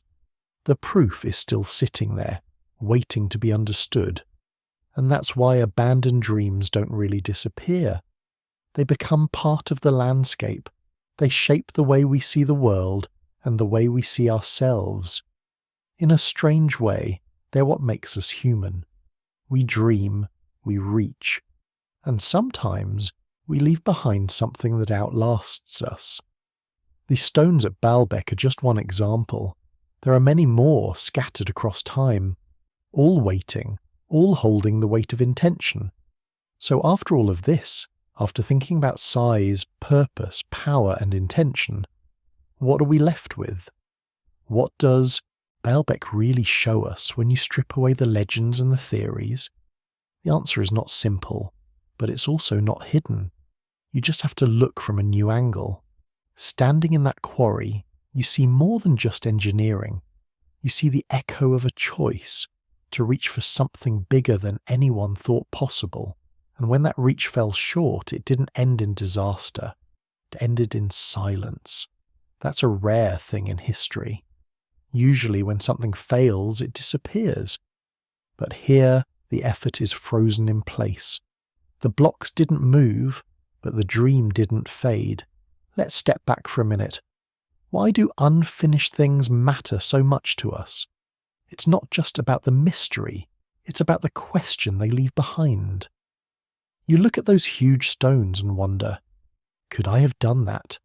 Would I have tried? It's a personal puzzle, not just a historical one. Now, think about how we treat mysteries like Baalbek today. Some people want answers right now. They want a simple story, aliens did it, or lost technology, or some secret technique nobody's figured out. But maybe the real answer is less dramatic and more human. Maybe it's about trying, failing, and walking away. Maybe it's about the courage to admit when a plan is too much, and the wisdom to leave a lesson behind for someone else to find. Let's talk about how different people see the same place. To an engineer, Baalbek is a technical puzzle. They look at leverage, force, and tools. They ask, how did anyone even think this was possible? To an artist, it's a sculpture on a massive scale. They see the cuts, the shapes, the rough and smooth areas. Each one is a brushstroke, a sign of someone's hand. To a storyteller, it's a legend waiting for an ending. Every visitor brings their own hopes and questions. The stones don't answer, but they don't need to. And then there are the dreamers, the ones who stand in the quarry and picture what might have been, the ones who feel the urge to finish the story, to move the blocks in their mind, to see the temple as it could have looked. For them, the unfinished stones aren't a failure, they're an invitation. Here's something to think about. In our own lives, we leave things unfinished all the time. Projects started and set aside, goals that slip out of reach. Sometimes we feel bad about that, like we wasted time or missed a chance. But Baalbek shows that unfinished work can still matter. It can still hold meaning, even centuries later. Now, let's get practical again. What can we actually learn from places like Baalbek? Not just about ancient tools or lost techniques, but about what it means to be human. One lesson is about limits. Every generation faces things that seem impossible. Some challenges beat us, at least for a while, but trying and failing is part of how we grow. We learn from the attempt, not just the result. Another lesson is about memory. The stones were left behind, but their story didn't end. People kept coming back, asking new questions, seeing new possibilities. That's how history works.